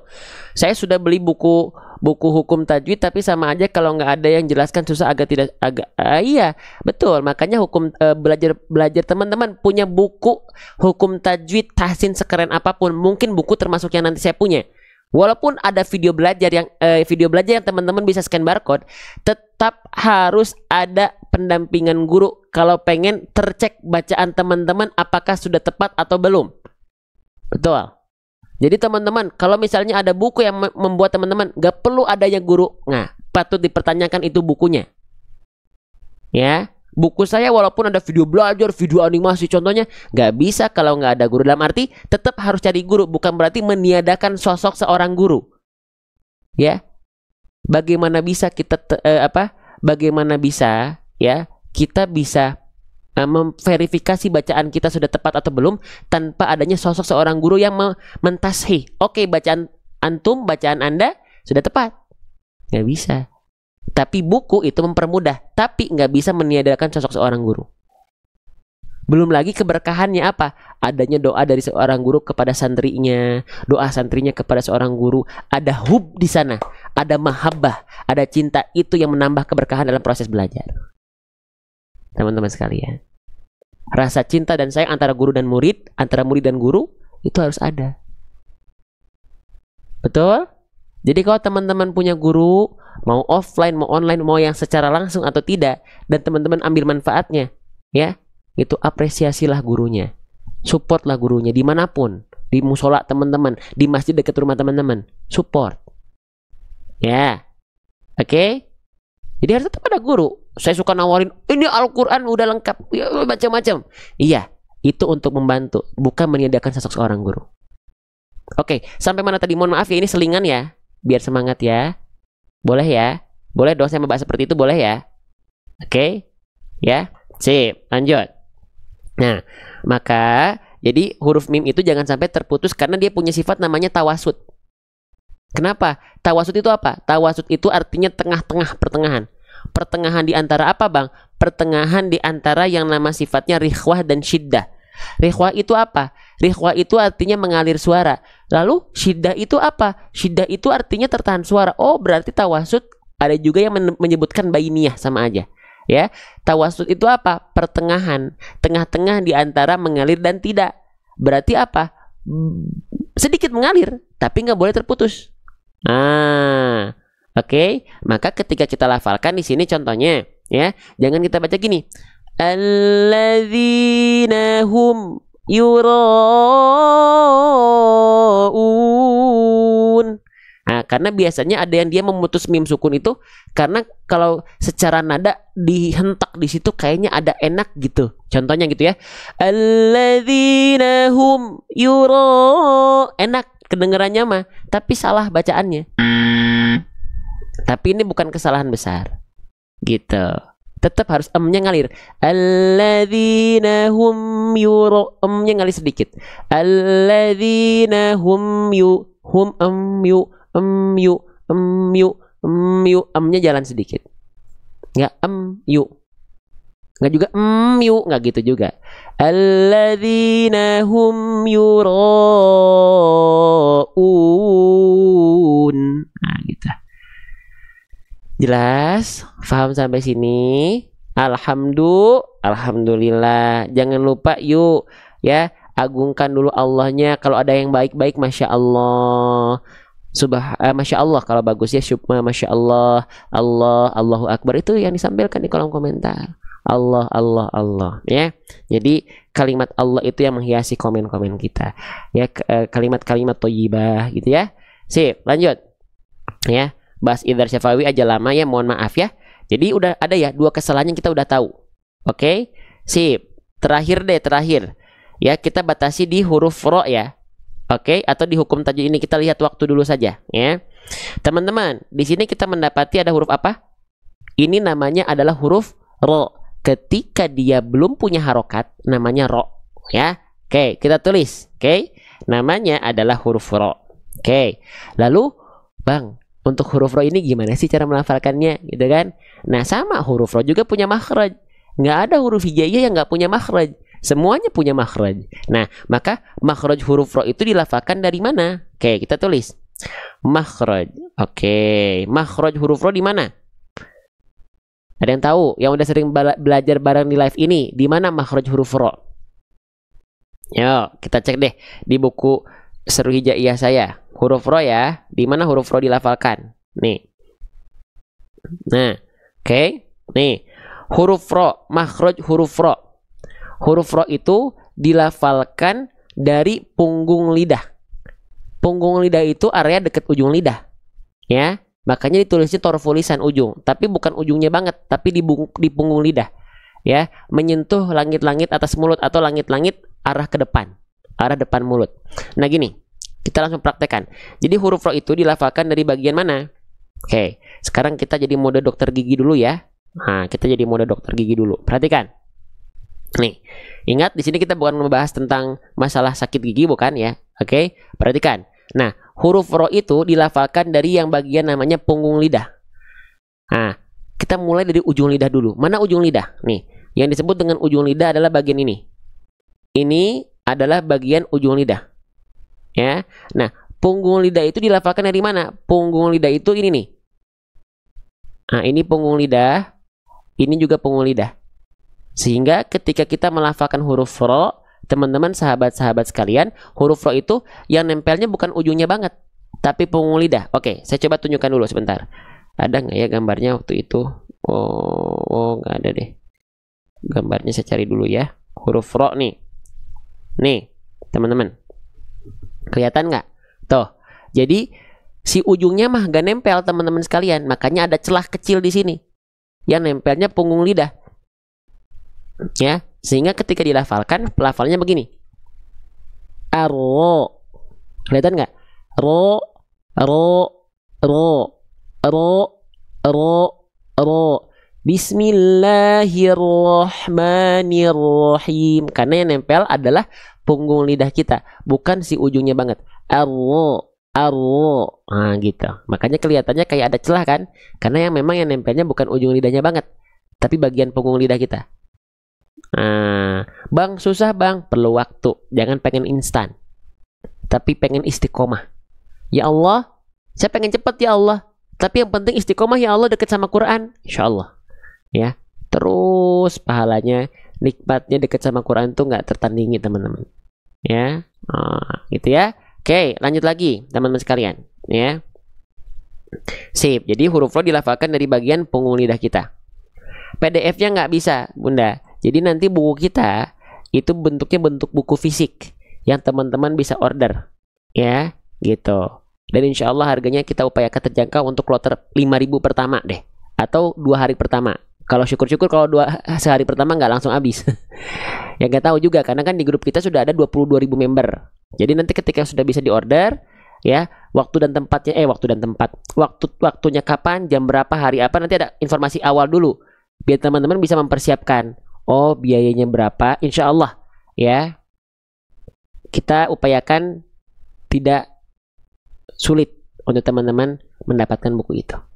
Ya, kapan? Makanya masuk grup. Udah masuk grup belum? Kalau belum, tungguin sampai akhir. Masuk grup free nggak? Bayar nggak? Free. Bahkan dapat rekaman live juga setiap hari. Ya, gitu. Jadi kalau teman-teman lagi, aduh, nggak ada kegiatan, saya nggak lagi live, ada rekaman live-nya. Gitu ya. Oke, Sip, kita lanjutkan kembali. Jadi huruf ro itu dia dilafalkan dari bagian punggung lidah, bukan betul-betul dari ujungnya. Ya. Oke, lanjutkan kembali boleh? Sip, kita lanjutkan. Selanjutnya, huruf ro itu ketika dilafalkan jangan sampai saya mau gabung masuk grup, boleh tungguin sampai menjelang zuhur ya, sampai akhir sesi live. Oke. Sip. Nah, huruf ro di sini dilafalkan yang harus teman-teman perhatikan adalah jangan sampai getarannya terlampau berlebihan. Ya.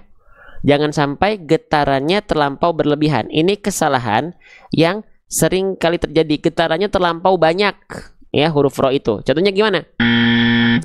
Contohnya begini. Bismillahirrahmanirrahim. Ro, ri, ru. Nah, huruf ro itu getarannya nggak begitu. Makanya mohon maaf untuk teman-teman yang cadel, melafalkan huruf ro itu nggak sesulit melafalkan huruf R. Bahkan justru ada yang ada yang memang cadel, mohon maaf, tapi ketika huruf ro dia nggak ada kesulitan. Insya Allah. Jadi ya, jangan sampai terlalu menggetarkan huruf ro terlampau banyak. Ya. Ro, ri, ru. Tidak begitu, tapi huruf ro punya sifat. Nama sifatnya apa? Huruf ro punya sifat huruf, namanya apa? Warro wabitakririn jo'il. Apa itu? Oke, kita tulis dulu ya. Jadi huruf ro itu saya tulis di sini deh ya. Dia punya sifat yang namanya takrir, dan sifat ini nggak punya dan nggak ada di huruf yang lain. Hanya dimiliki oleh huruf ro saja. Ya.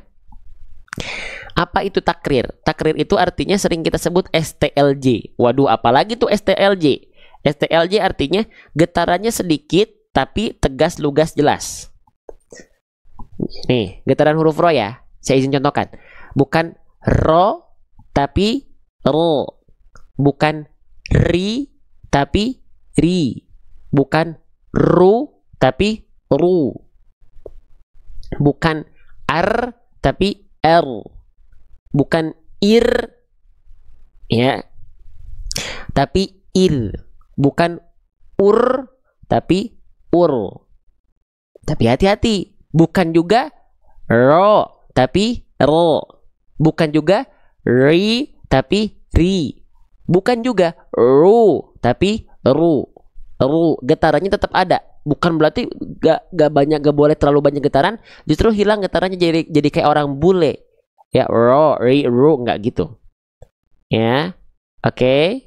Jelas ya, sudah kita jelaskan huruf ro dari awal, makrojnya sudah kita tampilkan tadi. Tampilkan ya. Oke, maka ketika kita lafalkan hum yuro, jangan sampai yuro ya. Susah Ustadz, saya boleh sedikit cerita teman-teman. Saya dapetin huruf ro tahu nggak di mana? Bukan pada saat lagi belajar sengaja di tempat belajar, nggak. Tapi di mana? Di pinggir jalan. Waktu saya masih jadi marbot masjid ya, belajar harus ke Cimahi dari Bandung. Jalan kaki sekitar berapa kilometer waktu itu, zaman-zamannya bulan puasa. Kenapa dikejar? Karena dia daurahnya free. Waktu itu saya nggak punya uang. Uangnya saya pakai buat makan. Ya, teman-teman sekalian. Di pinggir jalan nungguin siapa? Nebeng teman. Teman saya punya motor. Saya nungguin, daripada diam saya coba latih huruf ro. Sebelumnya huruf ro saya salah terus ketika dipraktekkan. Pada sore itu saya ngerasa, wah ini kayaknya yang ini nih, tapi nggak tahu. Berangkatlah ke Cimahi. Ya, di Cimahi dipraktekkan. Nah, yang itu baru betul. Jadi jangan berhenti berlatih. Jadi jangan putus asa dalam belajar. Bukan perihal hasil yang kita cari, tapi pahala dan ridho Allah yang kita kejar. Kita nggak pernah tahu Allah amanahkan pelafalan terbaiknya buat kita kapan. Tapi pastikanlah teman-teman terus dalam proses dan progresnya. Karena bisa jadi Allah kasih kita bisa, tapi kita berhenti interaksinya dengan Quran. Nggak ada yang tahu. Nah, ya. Jelas sampai sini teman-teman sekalian. Ya, semangat. Semua orang punya prosesnya masing-masing. Lihatlah diri teman-teman dengan yang lain untuk motivasi, bukan untuk menjatuhkan diri teman-teman sendiri sehingga teman-teman insecure. Loh kok yang lain udah pada bisa, belum bisa. Nggak apa-apa, setiap orang itu punya jalan ceritanya masing-masing, nggak harus sama. Ya. Oke, lanjut lagi. Mohon maaf ini saya jadi sedikit curhat, tapi biar semoga dari situ bisa jadi ada ibrohnya, ada hikmahnya. Lanjut. Ya. Oke. Alladzina hum Nah, jadi jangan banyak getarannya. Euro ataupun euro. Oke, selanjutnya teman-teman kita lihat harokat baris atasnya. Nih, semangat ya. Semangat ya. Oke, huruf ro-nya udah ya. Saya izin hapus dulu bagian ininya. Sekarang harokatnya dulu deh. Ya. Huruf ro-nya di atasnya ada baris atas, teman-teman sekalian. Perhatikan baik-baik, saya kasih warna hijau. Ingat ya teman-teman, kalau ada huruf hijaiyah apapun yang di atasnya ada baris atas, itu dia dibaca dengan vokal apa? Dengan vokal A, dengan vokal I, atau dengan vokal U? Dengan vokal A ya, dengan vokal A kan ya. Nah, tapi apakah huruf ro dibaca yura, ya yura, enggak kan ya? Yuraun enggak gitu kan? Tapi yuro enggak dibaca terdengar seperti vokal A kan? Kenapa? Huruf ro itu ketika fathah dibaca tebal. Bang, bukankah huruf ro itu yang saya tahu huruf ro itu kan sifatnya istifal, tipis? Iya. Tapi ketika ro berharokat fathah dan dhammah, ini yang dasarnya dulu nih. Ketika huruf ro berharokat fathah dan dhammah, maka dia harus dibaca tebal. Apa? Tebal. Kalau ro-nya kasroh, tipis. Ya. Oke. Fib. Lanjut. Nah, makin lihat yang udah bisa, makin terasa diri ini bodoh. Enggak, teman-teman. Oh, sama, kita semua belajar. Ya. Kalau kita terus lihat ke atas kita akan selalu merasa kurang, bodoh. Tapi lebih baik seperti itu untuk ilmu. Untuk amal soleh itu lihatnya ke atas. Untuk akhirat lihatnya ke atas. Untuk dunia lihatnya ke bawah. Biar apa? Ketika lihat ke atas untuk amal, untuk akhirat kita akan terus semangat fastabiqul khairat. Berlomba-lomba dalam kebaikan. Gak mau kalah, dan nanti gak mau kalah di sini, saya juga harus bisa seperti itu. Walaupun masalah hasil gimana Allah. Tapi untuk urusan dunia ke bawah. Biar apa? Biar nggak sombong. Ya, biar kita bisa ada sifat qanaah gitu. Oke, mohon maaf ya, ini kita lanjutkan kembali. Nah, maka kembali lagi huruf ro di sini, kenapa dia dibaca tidak ra, tapi ro, terdengar seperti vokal o? Karena dia termasuk ke dalam huruf yang harus dibaca tebal ketika fathah ataupun dhammah. Ya. Oke. Nah, oke. Yuro, ro. Nah, kenapa huruf tebal itu terdengar seperti vokal o, Bang? Kenapa huruf tebal nggak disamain aja jadi vokal A aja biar semuanya nggak ribet misalnya gitu ya? Karena ada aturan main. Huruf tebal atau huruf yang harus dibaca tebal, dia punya sifat huruf. Nama sifatnya apa? Nama sifatnya adalah isti'la, teman-teman sekalian. Oke, apa itu isti'la? Isti'la itu artinya adalah PLN. PLN. Ya, PLN di sini bukan perusahaan listrik negara nih, teman-teman sekalian. Oke, PLN. Artinya PLN apa? PLN itu artinya adalah pangkal lidah naik. Yang mana yang disebut dengan pangkal lidah? Oke, perhatikan. Teman-teman, ini kita ibaratkan dan kita analogikan ini adalah lidah, bukan ular kobra. Oke? Nah, lidah kita ini dari sini nih, ini namanya ujung lidah. Ini namanya tengah lidah. Nah, ini namanya adalah pangkal lidah. Lidah itu bagian lidah terdalam kita, ya. Nah, oke. Nah, jadi huruf tebal, pangkal lidahnya naik. Huruf tipis, pangkal lidahnya turun alias datar. Oke, huruf-huruf yang tebal, pangkal lidahnya naik. Nama sifatnya isti'la. Nah, ketika diangkat, kenapa keluarnya vokal o? Walaupun bukan vokal o betul-betul ya, kedengerannya kayak seperti, bukan vokal o, bukan ro, bukan, tapi seperti, cenderung seperti vokal o. Ya, ro. Kenapa? Karena niat kita vokal A sebenarnya bukan pengen O. Niat kita vokal A karena fathah itu vokal A keluarnya. Tapi karena ada pangkal lidah ya yang naik, vokal A ketika mau keluar jalurnya kehalangin sama pangkal lidah. Sehingga output keluarnya jadi O.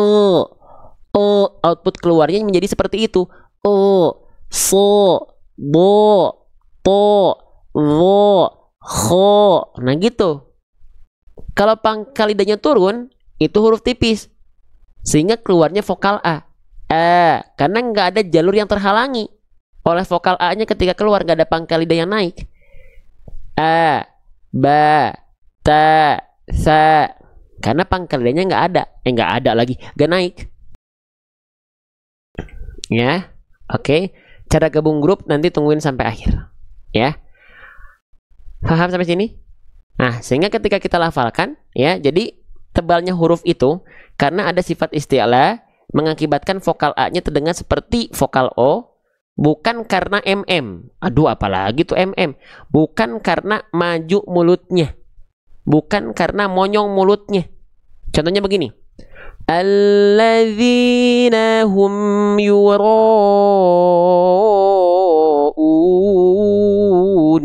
Nggak gitu huruf tebal. Oh, yuro nggak. Ya. Mulut kita cukup dibuka saja. Buka, angkat pangkal lidah. Ro, ro, ro, ro, ro, ro, ro. So, bo, to, wo, ho. Sekarang banyak yang nanya nih, gimana cara menaikkan pangkal lidah? Siapa yang suka bertanya-tanya seperti itu? Boleh komen saya, SAYA. Siapa yang masih suka bertanya, gimana cara naikin pangkal lidah? Tahu pangkal lidah naik, tahu. Gimana caranya? Nah, itu kan pasti. Nah, sebenarnya tidak ada cara yang pasti. Tapi yang saya praktekkan pada diri saya ketika saya latihan sampai dengan hari ini, pangkal lidah naik itu saya mengibaratkan bukan naikin pangkal lidah, tapi mendorong lidah dalam saya ke arah dalam. Mendorong lidah bagian dalam lebih dalam lagi. Seperti kayak teman-teman mau menelan sesuatu. Nah itu saya membayangkan tuh, saya merasakan seperti lagi mau menelan sesuatu, teman-teman sekalian. Bo, to, wo, ho, gitu. Ya. Gitu.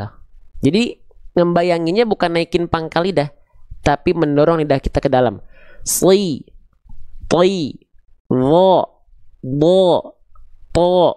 Nah, tadi saya cadel kalau pangkal lidah diangkat terasa tercekik, Ustadz. Saya nggak bisa kebayang sih terasa tercekik. Kalau terasa berat udah pasti, karena kan didorong lidahnya ke dalam. So, ya. Jadi kayak mau muntah. Iya. Tapi jangan muntah ya. Gitu kan? Gitu. Sesusah itu nggak susah. Kenapa kerasanya susah? Karena belum terbiasa. Maka biasakanlah. Bukankah waktu kita bayi, kita kan nggak bisa jalan kaki atau tiba-tiba langsung jalan, langsung lari gitu. Waktu lahir kita waktu bayi, nggak kan? Merangkak dulu. Nggak, targetnya jalan kan, tapi rangkak dulu dia, guling-guling dulu kan, guling-guling, naikin tengkuk ya, baru merangkak, udah merangkak, baru mulai duduk ya. Duduk, jalan, baru mulai jalan, jatuh lagi, jalan lagi, jatuh lagi, jalan lagi. Tapi terus kan diupayakan, sama kayak melafalkan huruf. Bukan karena nggak bisa, bukan karena susah, karena belum terbiasa. Ya, maka biasakanlah. Kalau masih belum bisa, minta tolong sama Allah. Kalau masih belum bisa, terus latihan. Biar apa? Biar dapat double pahala. Ya, jadi kacamatanya ubah, jangan cuma kacamata hasil, tapi hasilnya tetap dilihat, tapi syukuri segala prosesnya, karena itu menjadi bukti teman-teman berikhtiar. Itulah romantisme teman-teman dengan Al-Quran. Lanjut ya. Oke, sampai mana tadi teman-teman sekalian? Masih semangat ini? Lanjut gak ini? Ya. Oke, sip. Lanjut. Nah, sekarang rollnya sudah ya. Terakhir boleh terakhir ya. Kayak gitu ya huruf ro ya. Duh, Masya Allah, ngebahas huruf ro lama banget ya, mohon maaf ya. Oke, jadi kalau teman-teman bosan di sini, mohon maaf ya, beginilah saya dengan segala kekurangan kami. Oke, saya izin hilangkan tanda alisnya dulu. Nah, teman-teman sekarang kita bahas yang dasarnya dulu ya. Di sini huruf ro-nya sudah kita bahas. Lalu tadi huruf ro-nya berharokat baris atas. Dibacanya ro. Sekarang kalau ada huruf hijaiyah yang di atasnya ada baris atas seperti ini. Oke, lalu dia bertegur sapa dengan alif. Dengan alif. Oke, maka di sini teman-teman sekalian ada hukum tajwid apa? Baris atas ketemu sama alif. Dia dibaca ada hukum tajwid apa? Mad tabi'i. Mad tabi'i. Dibaca dengan kadar panjang 2 harokat. Kita tulis ya. 2 harokat, nama hukum tajwidnya adalah mad tabi'i. Aduh, kelihatan nggak tulisannya? Nih. Ya, mad tabi'i. Lanjutkan kembali. Nah, 2 harokat. Selanjutnya teman-teman lihat, saya tandai dengan warna merah. Ini namanya huruf apa? Ini namanya adalah huruf hamzah. Hati-hati, bukan huruf ain. Ya. Nah, kita tulis hamzah. Oke. Nah, ya, hamzah, hamzah kotok, hamzah. Nah, hamzah itu dibacanya kan a i u ya, betul? Hamzah itu dibaca a i u ya. Oke. Nah, sekarang pertemuan antara mad tabi'i dengan hamzah itu jadi ada hukum tajwid baru. Sebelum jadi hukum tajwid, teman-teman cek dulu mad tabi'inya ini dengan hamzahnya ini ketemu dalam satu kalimat yang terpisah. Kalimat itu di bahasa Indonesia adalah kata. Ya, apakah mad tabi'i dengan hamzahnya ini terdapat dalam satu kata yang sama atau satu kata yang terpisah? Ya, nah, yura'u, ra'u itu satu kalimat yang sama. Jadi mereka nggak yuro satu kata, una satu kata, enggak. Yuro, una itu satu kata. Paham ya? Jadi dalam satu kata yang sama memang sudah ada mad tabi'i dan hamzah yang berjumpa di sana. Nah, kalau terdapat dalam satu kata yang sama mad tabi'i dengan hamzahnya, namanya adalah mad wajib muttasil. Kita tulis ya. Tulisnya di mana nih ya? Wah, udah penuh nih. Di bawahnya aja deh ya, warna hitam ya. Namanya adalah mad wajib muttasil. Oke. Apa itu mad wajib muttasil? Teman-teman sekalian, ini udah mulai pada capek ya? Udah mulai pada capek ya? Aduh, sudah mulai loyo ya? Oke. Nah, perhatikan teman-teman sekalian. Nah, sekarang kita pahami dulu secara konsep. Nanti kita cari tahu gimana cara membedakannya. Ya. Oke. Sip. Nah, mad wajib muttasil itu pertemuan antara mad tabi'i dan hamzah pada kalimat yang terpisah. Saya tulis di sini deh. Mohon maaf ya, tulisannya udah nyecelok-nyecelok nih. Ya, terpisah. Ya. Nah, kalau dia tersambung, maaf kok terpisah. Mad wajib muttasil mah tersambung, maaf. Ya, tersambung. Tersambung. Begitulah ya, tersambung. Nah, jadi yuro'una itu satu kalimat yang sama.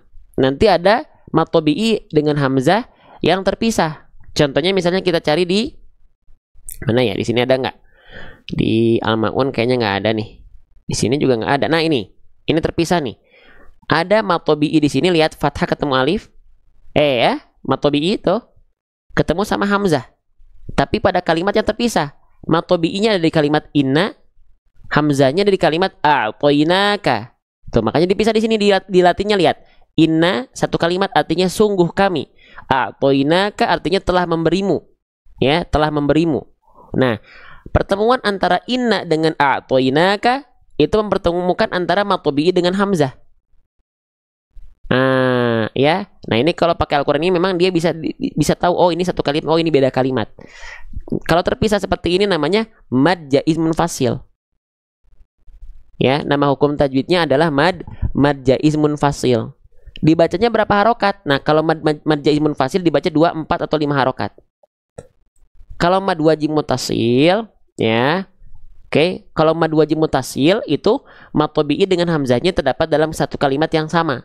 Ditandai sama dengan tanda alis di atasnya. Tuh, tanda alis atau tanda bendera.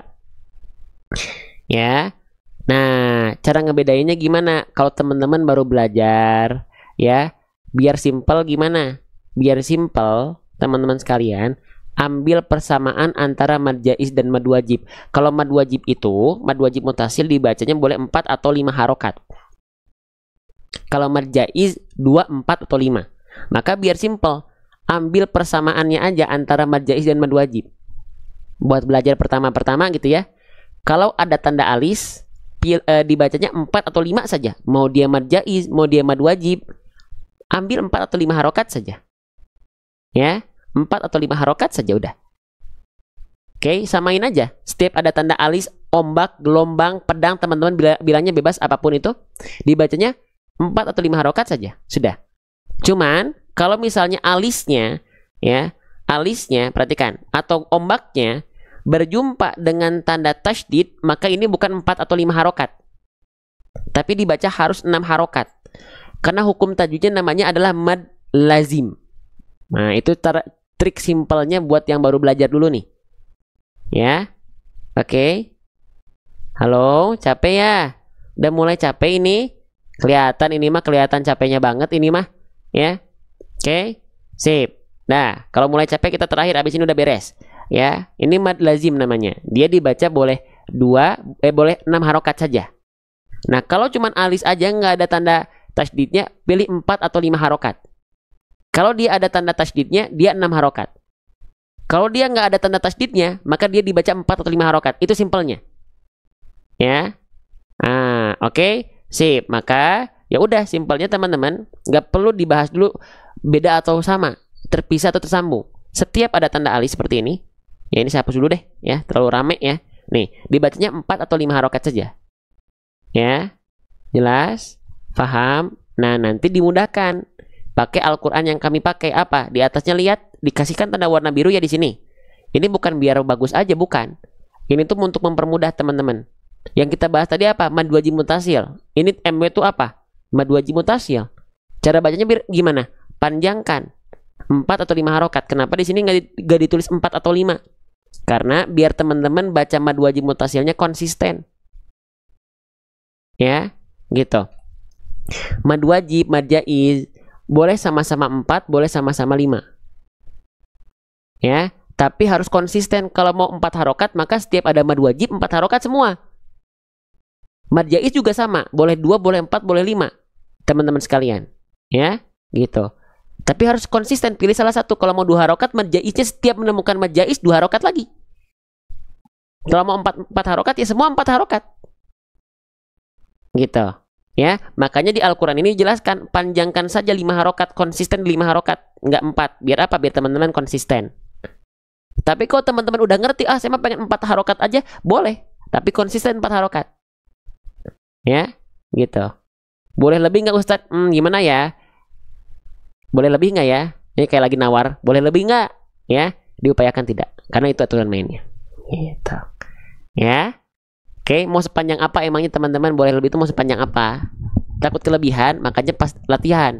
Biar apa? Biar 4 harokatnya pas, 5 harokatnya pas. 4 harokat itu gimana? 4 harokat itu berarti 4 hitungan. Contoh, yuro'una misalnya. Kalau 5 harokat, yuro'una. Gitu. Ya. Oke. Nah, gitu. Ada yang pakai isyarat jari hitungannya, ada yang pakai ketukan, monggo. Ya, silakan. Tapi bedakan ya, 4 harokat itu bukan 4 detik. 5 harokat itu bukan 5 detik. Ya, takarannya, kadarnya bukan jam. Nah, ini kan sering saya bahas nih. Gimana Ustadz kalau yang qori itu bacanya panjang banget? Bukan panjang banget, kita yang belum tahu. Ya, ada kan tuh pertanyaannya tuh. Gimana kalau qori panjangnya kan panjang banget? Ya panjang banget bacaan harokatnya. Kenapa? Karena disesuaikan dengan tempo bacaannya. Tempo bacaan qori kan lambat ya. A'udzubillahi minasyaitonirrajim. Bismillahirrahmanirrahim. Nah gitu kan? Saya nggak bisa. Ya disesuaikan 2 harokatnya. Kalau temponya lambat ya 2 harokatnya akan lebih panjang. Kalau 6 harokat dengan bacaan lambat ya 6 harokatnya akan lebih panjang dibanding kita yang bacanya nggak lambat. Faham sampai sini? Ya, paham ya. Jadi bukan qori'nya yang salah, kitanya yang belum tahu. Disangkanya qori'nya salah. Qori'nya mah udah belajar ngaji, udah bagus bacaannya. Kita baru belajar nganggap itu salah. Kita yang belum tahu. Itu teman-teman. Ya jadi kalau kita lagi belajar, semakin kita belajar, ya jangan mudah menyalahkan orang lain. Karena bisa jadi orang yang kita salahkan itu yang benar, kita yang salah, atau kita yang belum tahu. Ya, udah capek gini mah ya. Udahan. Yuk kita baca bareng-bareng. Jadi di sini mad wajib dia dibaca ya, boleh panjangkan 5 harokat. Oke? Nah, kita panjangkan 5 harokat aja, ngikutin si fiturnya. Ya. Alladzina hum yura'un.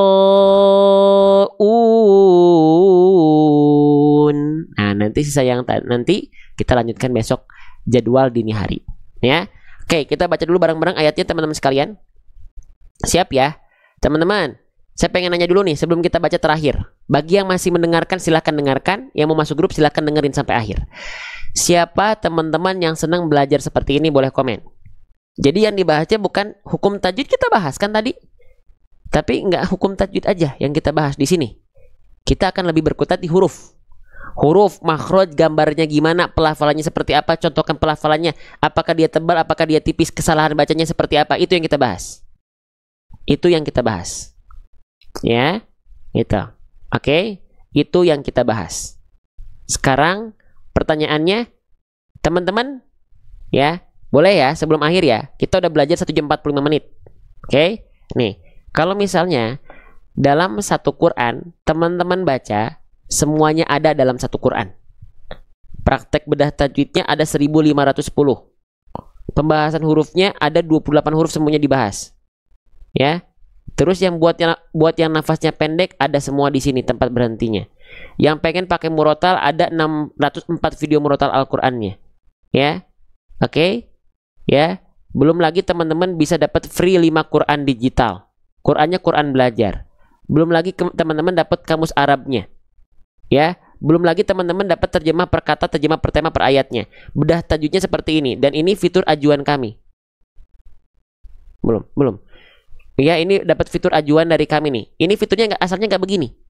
Nggak begini. Asalnya ini diisi sama hadis pilihan. Tapi karena di sini namanya adalah Al-Qur'an Super Tajwid, ajuan kami adalah menambahkan ini. Dan di ACC. Nih. Sok, belajarnya banyak. Teman-teman tinggal dibuka setiap pojok kanan halaman. Kalau pengen belajar huruf, lihat di pojok kiri halaman. Tuh. Sifat huruf, ya, kesalahan baca, ya. Tuh, Masya Allah. Maaf ya buat goyang-goyang nih. Aduh. Tuh, makhrajnya ada semuanya di sini. Tapi tadi saya cek berapa lagi ya tadi. Ini tinggal 70 apa 60, 40 tadi ya. Boleh dicek dulu. Nah, ini Al-Qur'annya. Ada yang mau? Ukuran besar ada, tapi kalau ukuran besar di kita PO 9 hari. Di yang lain nggak ada, nggak bisa PO. Di yang lain tuh ukuran lama dulu dihabisin. Kalau di kita dapat privilege. Kalau pengen ukuran besar bisa PO nunggu 9 hari lagi. Ada yang mau? Kita kasih diskon 50%. Kita kasih bonus tasbih digital dan buku zikir pagi petang. Sok, ada yang mau boleh komen mau. Dan ini fiturnya memang kita pakai kan? Bukan saya menawarin tapi nggak kita bahas. Iya nggak? Ya, bedah tajwid kita bahas. Huruf kita bahas. Iya nggak? Ada yang mau? Ini tersisa tinggal 40 lagi ya? Berapa? 65. Tersisa tinggal 65. Ambil ya. 65 lagi nanti saya tunjukkan nih. Stok tersedia kalau ini habis. Ini PO-nya sama 9 hari juga. Kalau sekarang ini teman-teman, wadahnya kita kirim random. Tapi teman-teman dapat. Oke, siap ya. Yang besar boleh nanti di akhir. Yang mau masuk grup tahan sampai akhir. Siap ya? Oke, kita baca dulu bareng-bareng ayatnya. Siap, baca dulu. Enak aja langsung order. Ntar dulu, belum selesai ngajinya. Ya. Oke, mau 2 boleh, siap-siap ambil ya. Pokoknya tinggal 65 lagi. Kita baca bareng-bareng. Bismillahirrahmanirrahim. Alladzina hum yura'un.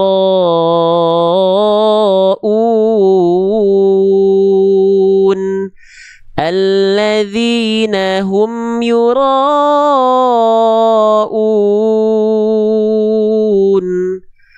Alladzina hum yura'un.